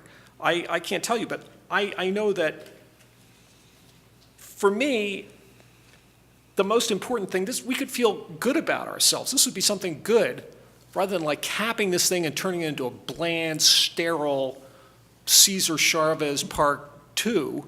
We could, enhance tidal flows, restore tidal flows. We could put oyster beds out there. We could restore the health of the bay to some extent, and at the same time, it would save the city serious money, because I estimate that it would probably cost 1/10 as much to do this as it would to do the traditional mitigation. So I don't have anything else to say except that I think that it is an idea that we should discuss seriously.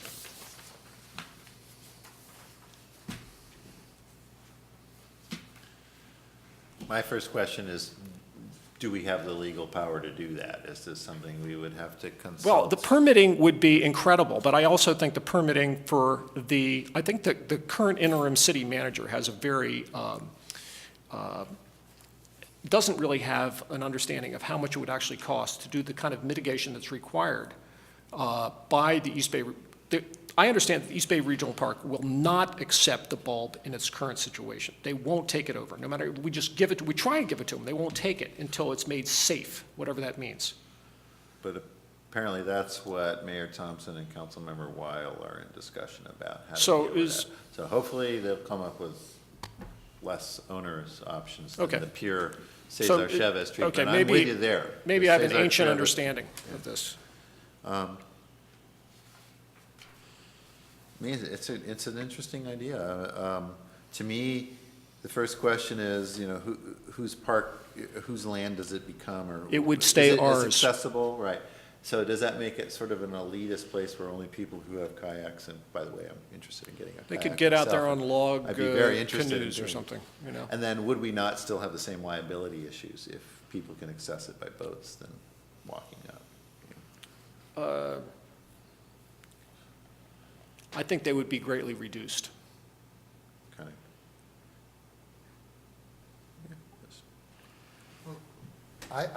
What I find intriguing about your proposal is that it challenges the idea that the bulb is a liability rather than an asset. Actually, around 3 years ago, when an issue about the waterfront came up to the city council, I went to the city council and I proposed that we sell the bulb to the Park District for $1 million. Because it was such a uniquely amazing place. It's, how many acres of land?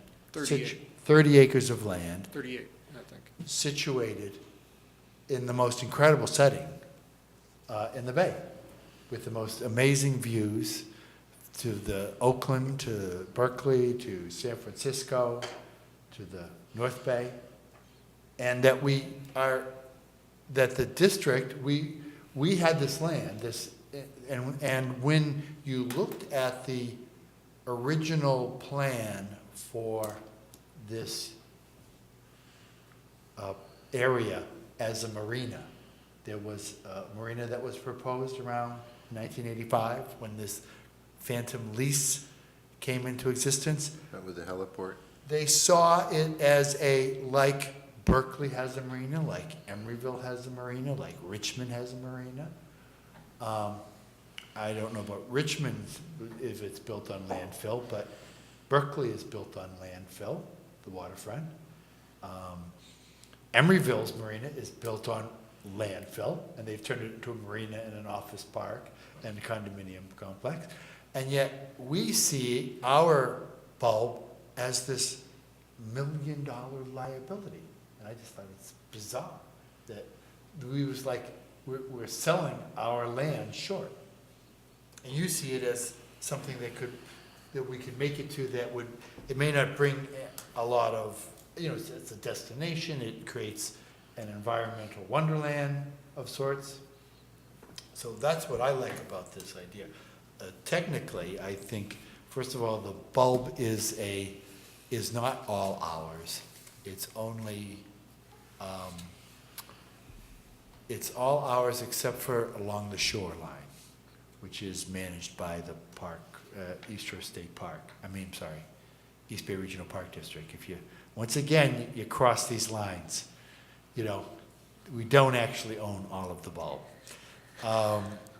And I also think it's really interesting what you said about changing the currents, or restoring the natural currents. This landfill that we did has, the reason why there's so much junk accumulated on the beach everywhere is because we created this unnatural thing that jets out into the bay that literally catches all the flotsam and jetsam and junk that's in the water and pulls it all into our beaches and stuff like that, because you were talking about having an island out there so that waters would flow very differently. I love the idea that you see it as a positive rather than a negative.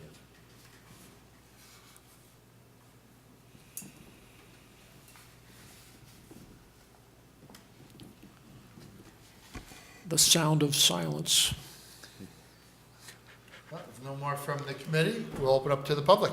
Oh, I'm sorry. well, that's all right. I do have just one comment, which is about the capping idea, that just to be aware that until 2005, the city was under an order to cap the bulb in the manner of Cesar Chavez. And that order was rescinded based on the city's commitment to keep the bulb as a park. So just so you know, it isn't necessarily the case that a massive capping or vegetation removal will take place. Now, it could be that the East Bay Regional Park District will be stringent about wanting to reduce the amount of vegetation in order to better control and police a very urban park. But it is not necessary, that is certainly not what is contemplated in the general plan for the area, and it is not required by the Regional Water Quality Control Board anymore.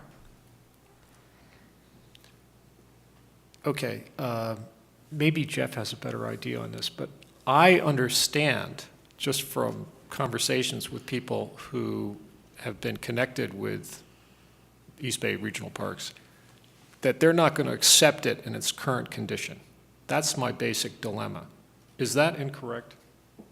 No, that's true. I mean, it's full of rubble that needs to be dealt with in one way or another. There's a lot of issues with that. So from talking to engineers who are not connected currently with East Bay Regional Parks, but like former Army Corps of Engineers who are now on water management supervisory boards and stuff, are fairly connected.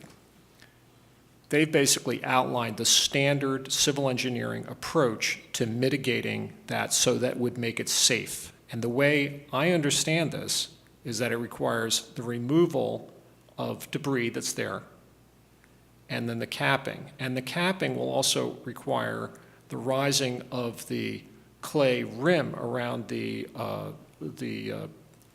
landfill, because the leachate level will rise due to the greater hydrostatic pressure of the more earth on top of it.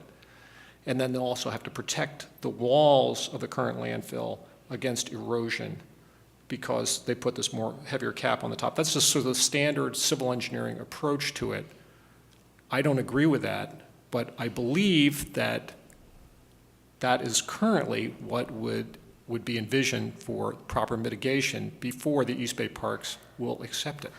I don't think that's correct, because that's not, it's not required. It's been specifically withdrawn as a requirement by the Regional Water Quality Control Board, and the East Bay Regional Park District approved and endorsed the general plan for the area, which does not call for that kind of capping.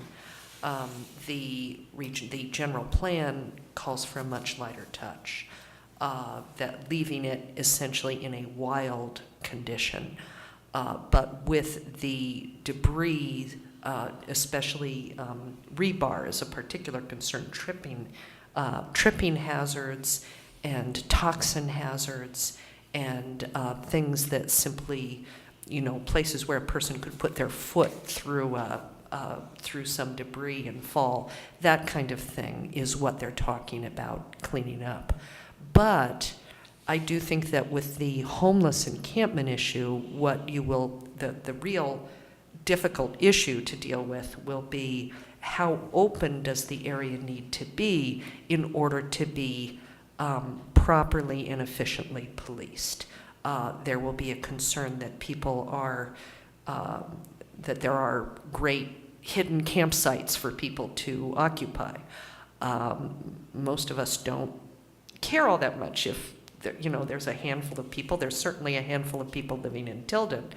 But from the regional parks perspective, they may want to have less vegetation out there than the city of Albany has envisioned for the last 20 years. There could be some differences there. But it's not this dramatic engineered solution that I think you're a la Cesar Chavez, that would be an immensely expensive undertaking. It was anticipated to be about $2 million to be paid for by the state back in about 1995. Today, I'm sure that $2 million would be a great deal more, but that's not what's on the table now. Is it possible for us to get a clear answer to this question from the Park District? Well, what's the question? Well, What their plan is? What is required before they will accept the bulb? So- What is required in the way of mitigation? From right now, they just say, make it safe. To have a general understanding, I would look at the general plan for the park, because the Park District has bought into that. But for a specific understanding, I think we probably have to await the outcome of the discussions that are currently going on between the city and the Park District. That's where we'll get the real specifics. From my experience, from my reading, the general plan is very vague about the bulb, and it's just designated conservation, kind of let it be as it is without much discussion on the problems therein. So the general plan, unfortunately, is not very informative about what they. My basic point is that, do we want East Bay Regional Parks to impose their vision of what the bulb should look like on us, or should we as citizens decide how we want the bulb to be? I like the bulb as it is. I don't want it to be mitigated. I don't want it to be terraformed. I want it to be accessible, and I want it to remain wild. And I also don't want to add more material to the bay. So do we want them to be in control, or do we want to be in control? Do we want to pay money to give the land to them, or do we want to keep it as an asset for ourselves?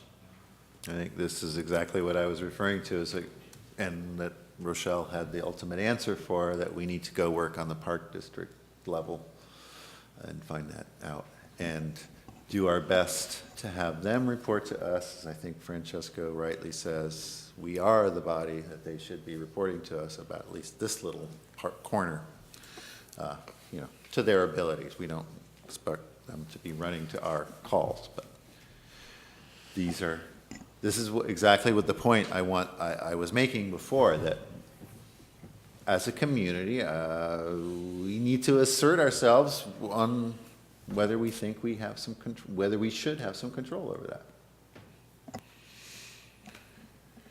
If I may help kind of the discussion here. So the MOU that the city council and city manager are working on is the first step in the implementation of the state park.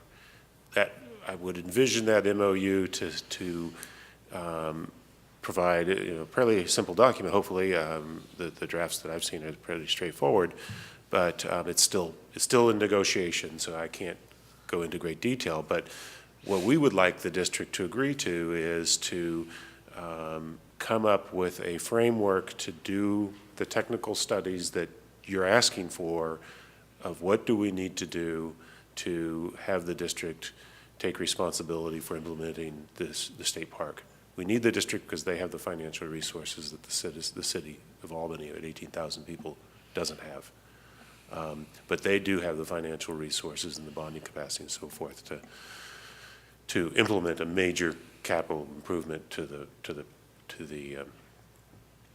bulb and to the entire waterfront. So I would hope that in 2014 we, in an open and transparent and public way, come up with a good plan for the steps that the city needs to do to implement, to convey the property or to begin the actual implementation of the state park. What are the hazards? Is it just the rebar, or is it, whatever else it might be? Get that documented, and then we just start to work through it.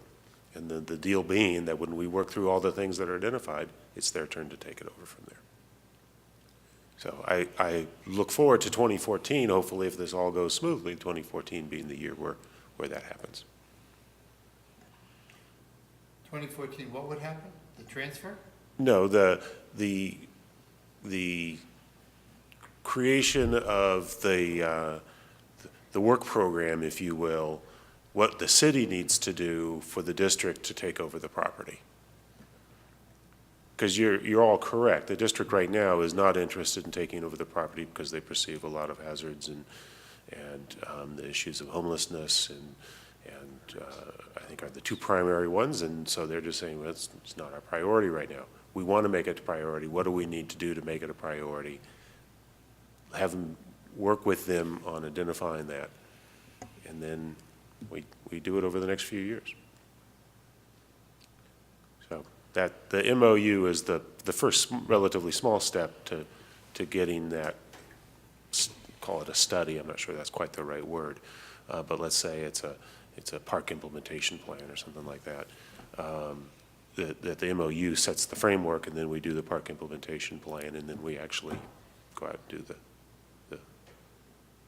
whether it's grading or whatever after that. So your understanding is that we're working on the premise that we have to improve the bulb and put money into it in order to give it to the park district, and that therefore we are operating on a situation in which we have a liability.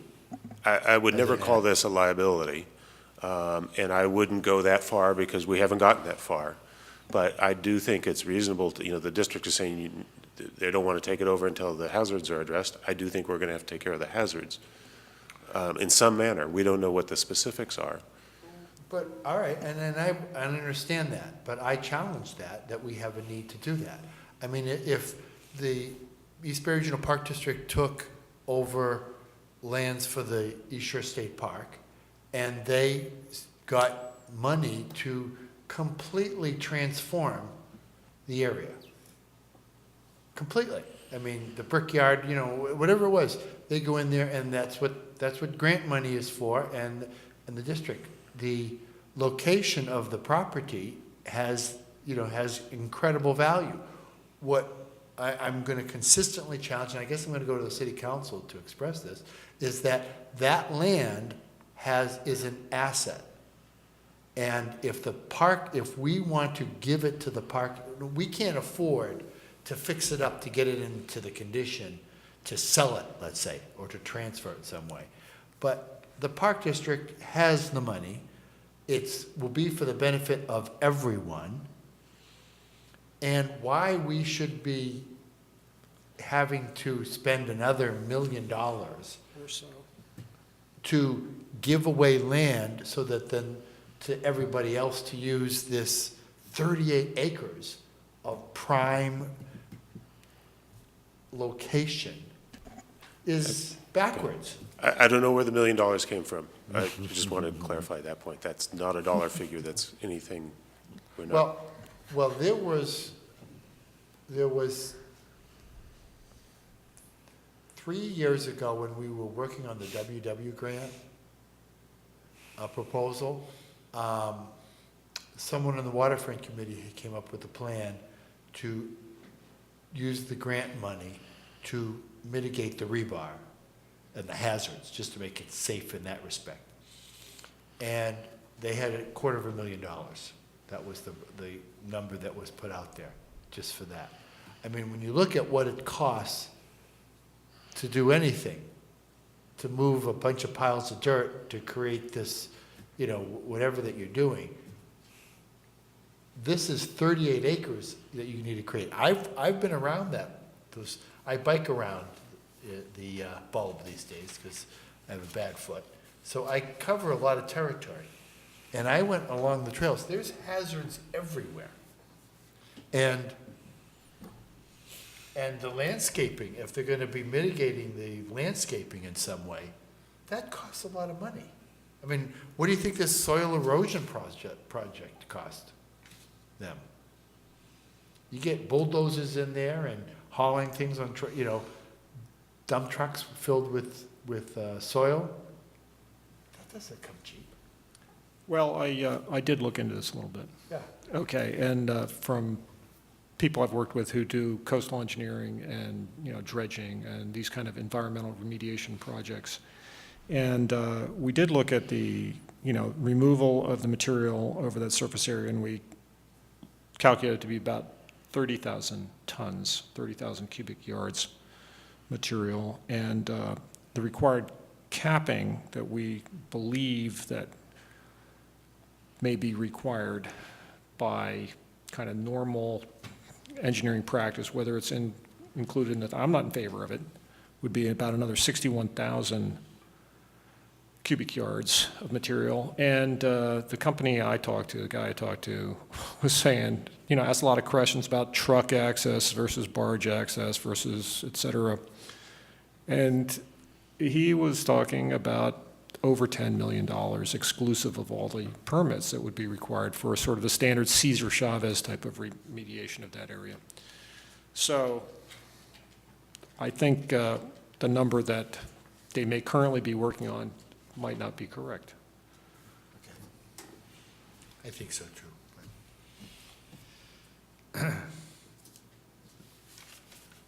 So what would we like it'd be great to have, I guess, we're considering having our next meeting in 2 months. So do you think the MOU might be ready? I hope so. Okay. I think the IOU will be ready. No, that will come later and it will be a sticker shock. The pipe. WOU, we owe you all this money to give away 38 acres. All right. We didn't do public comment Yeah. on the island. Yeah, please. Paul Kamen from Coalition for Diverse Activities on Water, Grass, and Sand. Imagine San Francisco Bay without Angel Island. It has historic significance. It's a destination for school groups. It has educational value. It's a large part of it is vital habitat. There's camping both by water access and by ferry access. And it's the best way I know to show off San Francisco Bay. Whenever I have out-of-town visitors, Angel Island is the place to show them the real essence of the bay. Here on the Albany shoreline, there's an opportunity to create a feature that will do the same thing for the Albany shoreline that Angel Island does for the Central Bay. And it can have the same mix of features on a much smaller scale. There could be a limited amount of camping. Birds love islands. They feel safe from predators, so it's a natural bird habitat once it's disconnected from the mainland. It will continue to have educational value. The trade-off is a little bit of public access because most people, as much as I hate to admit it, don't really have access to kayaks or other watercraft. It does lend itself to a user-operated cable ferry of some sort, depending on demand and costs. I do think Andy exaggerates a little bit the cost of preparing it to hand over to the Park District, though. The real cost of leaving the bulb connected to the mainland isn't so much the quote, making it safe. The real cost is managing it with the configuration being the status quo. The accessibility to homeless encampments and the desirability of the place as a homeless encampments basically commits the owner of the property to $500,000 every 10 years or more frequently. Every time there's another sweep of the homeless encampments, or continuing high costs of patrolling. So the real cost trade-off here is the high maintenance and security costs of leaving it connected, or the one-time cost of disconnecting it and recognizing it as an island with all the conceptual and attractions that an island has as a geographic feature.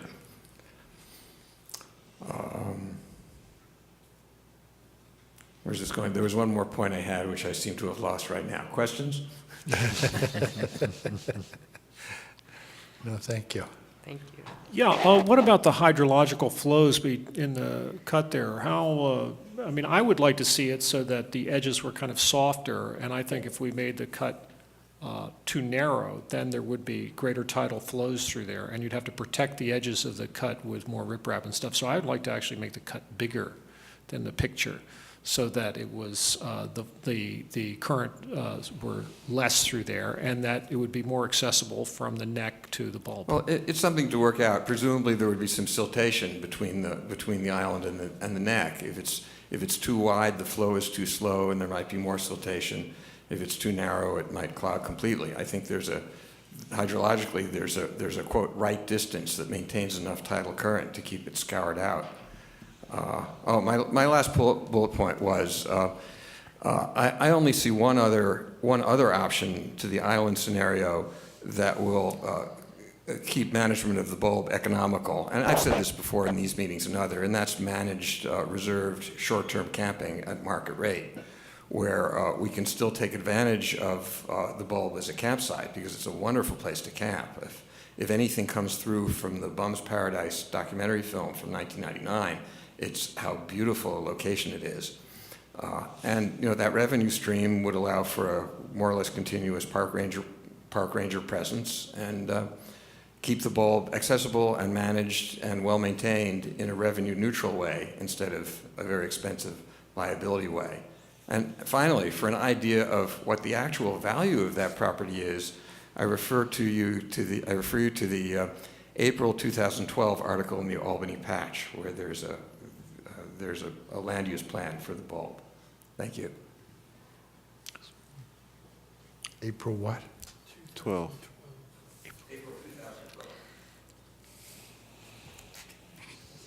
Hi, good evening. My name is Angela Armendariz, and I'm an Albany resident, and this is the first time I've been to a Waterfront Committee meeting. Thank you all for your work. Waterfront's very near and dear to my heart. I have adopted a strip of land about a year and a half ago, and I pick up trash about twice a month. And I just go there a lot, and I don't have a dog, but I like walking all over the bulb. And I feel like it's definitely an asset to me, and it's an asset as it is. I really like the wildness of it. I think that the good art really inspires me. The not so good art really amuses me, and it's just I'd really like to see it stay the way that it is. I'm curious about the liability issues and what sort of incidents there have been over the years. I know that they exist. It doesn't feel unsafe to me, but I can see how other people could feel that it's not safe. But I'm curious about what incidents there have actually been. Regarding this proposal for an island, I think that it limits access too much. I think that open space is just very difficult to come by in the Bay Area, and I would hate to limit any access by foot to the space. Thanks.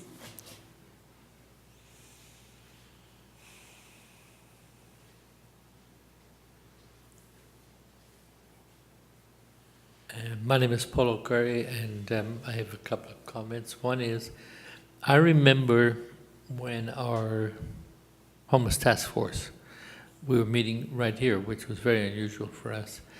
And Roshan, you came and you gave a presentation.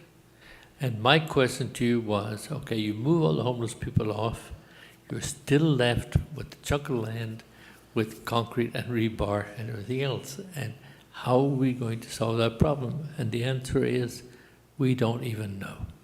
We don't know what we're going to do.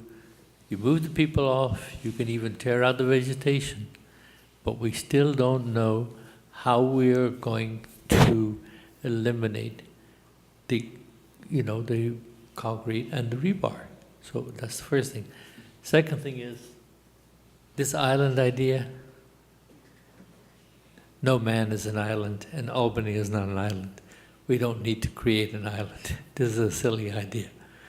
What we need to do is take advantage of what we have out there, do the best we can with it, and, even though it will be part of the East Bay Regional Park District, it will be very connected to Albany. It'll be our sort of like home away from home. That will, just like a lot of people in Berkeley feel that Tilden belongs to them, the bulb will belong to us in Albany. And I think that's the way we should keep it. Thank you.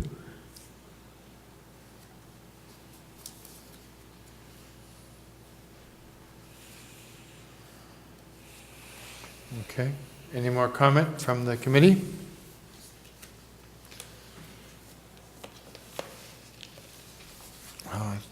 Thank you, Andy, for stimulating idea. I still think that it's an asset and not a liability, and we should look at it that way. Okay, any announcements? Oh, yes.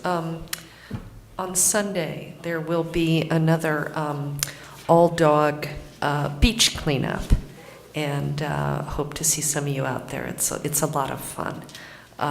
We just come out and pick up trash. We've had a lot of success with past ones. We're a little worried about the cold, but we'd love to have you join us. Great. Do you have any institutional support for this? We have the city very kindly let us use some of their put up notices on the big belly trash compactors. So you will see those notices there. We have a partnership with the East Bay Regional Park District, who they come out, they provide the insurance, the workers' comp insurance is provided for volunteers on East Bay Regional Park District lands. They provide the little flags for when we come across needles. They provide some bags and protective gear. So yeah, it's great. And what area will you be covering? Generally the beach. And we pretty much start, kind of set up a headquarters close to where the beach meets the neck, and then we work our way as far south as we can. Very good. Thank you. Thank you. Any other announcements? Just an announcement that the waterfront meetings will begin at 7 o'clock from now on, and I promise that will actually happen next year. So.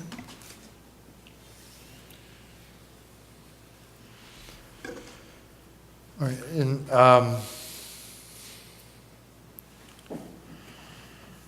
and that's, so the agenda items, this will be posted, is there some kind of advance notice what we'll be giving people about this change? We can put some news items on the city webpage. And so, one of the reasons for the change has to do with the broadcasting of the, Yeah, it's cable channel scheduling preference. all right. All right, no announcements from the public, then our next meeting is going to be February 5th. Can everyone make it? I believe so. Good. Okay. Any requests for particular agenda items that we should prepare for? I didn't note any out of your discussion this evening of particular things. I was, maybe, I perhaps do some research on the input into East Bay Regional Park District, and I would like, I'll contact you before the meeting if I can pull together something worthy of an agenda item. I previously volunteered to do some research on potential conservation of the throne, the artwork, the remaining large artwork at the Albany Beach in connection with the restoration project. And I would also volunteer to come back with more specific information about actions that ought to be taken, not necessarily by the City of Albany, by perhaps the JPA, by the East Bay Regional Park District, whoever it may be, talk about conservation needs for the burrowing owl in the East Bay. And I'd encourage everybody to try to go out to Cesar Chavez or go to the ball fields at sunset and see if you can see the bird. It's really a great experience.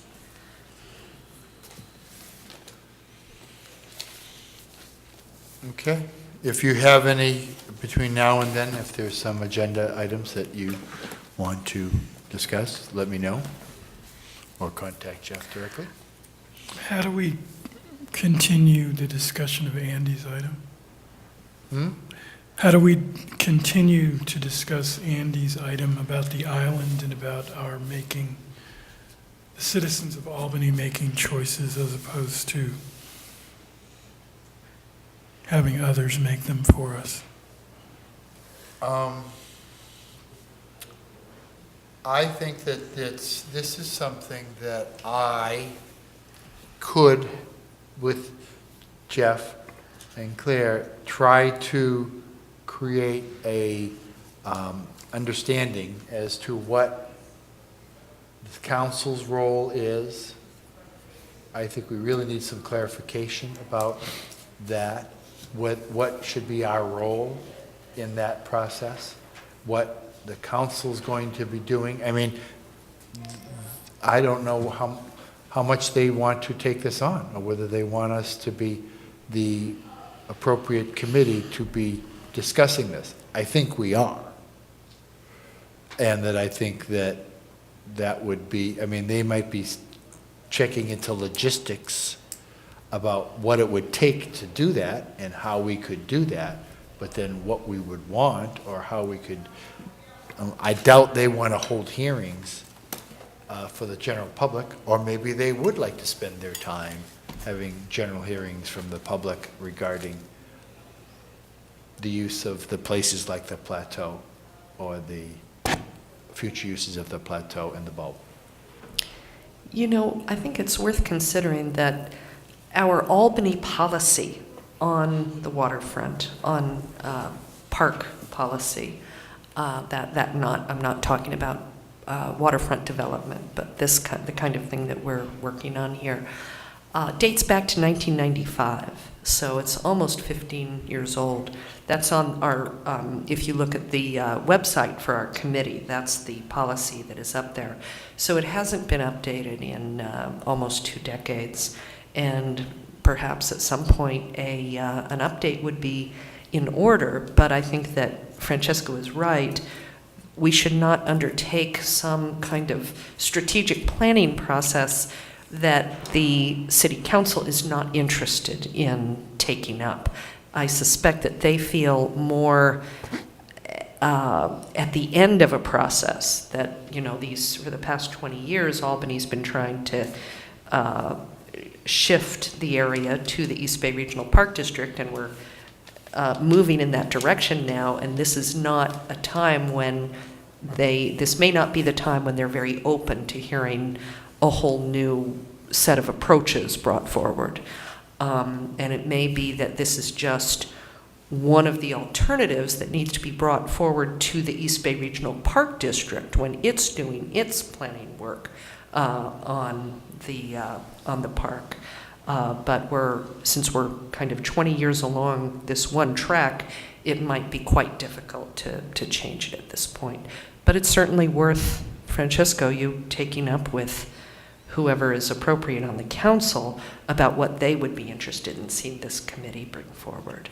Yeah, I just think in the next 2 months, we should be able to have something very clear to bring back to this group, Jeff, so we know what we should be looking to do in 2014 here on the Waterfront Committee in terms of planning and having it be.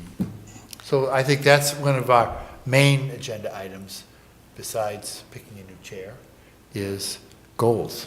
Yeah, and we've done that in the past, and we'll prepare those again for you. That's not a problem at all.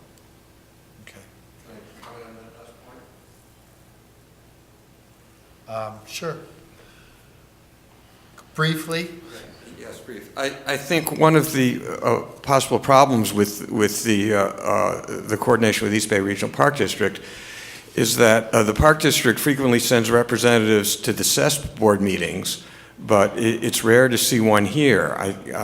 In the eyes of the East Bay Regional Park District, they're correctly assessing the actual seat of power in Albany as the office above Trader Joe's, and not in this room for many of the waterfront planning issues. I think that's something that needs to be corrected. I think it accounts for a lot of the wrong turns that waterfront planning has made in Albany over the last 10 or 15 years. And a start would be to ask Larry Tong and other East Bay Regional Park people to at least duplicate their reports to the CES board with reports to this committee. Okay. Meeting adjourned. Good night.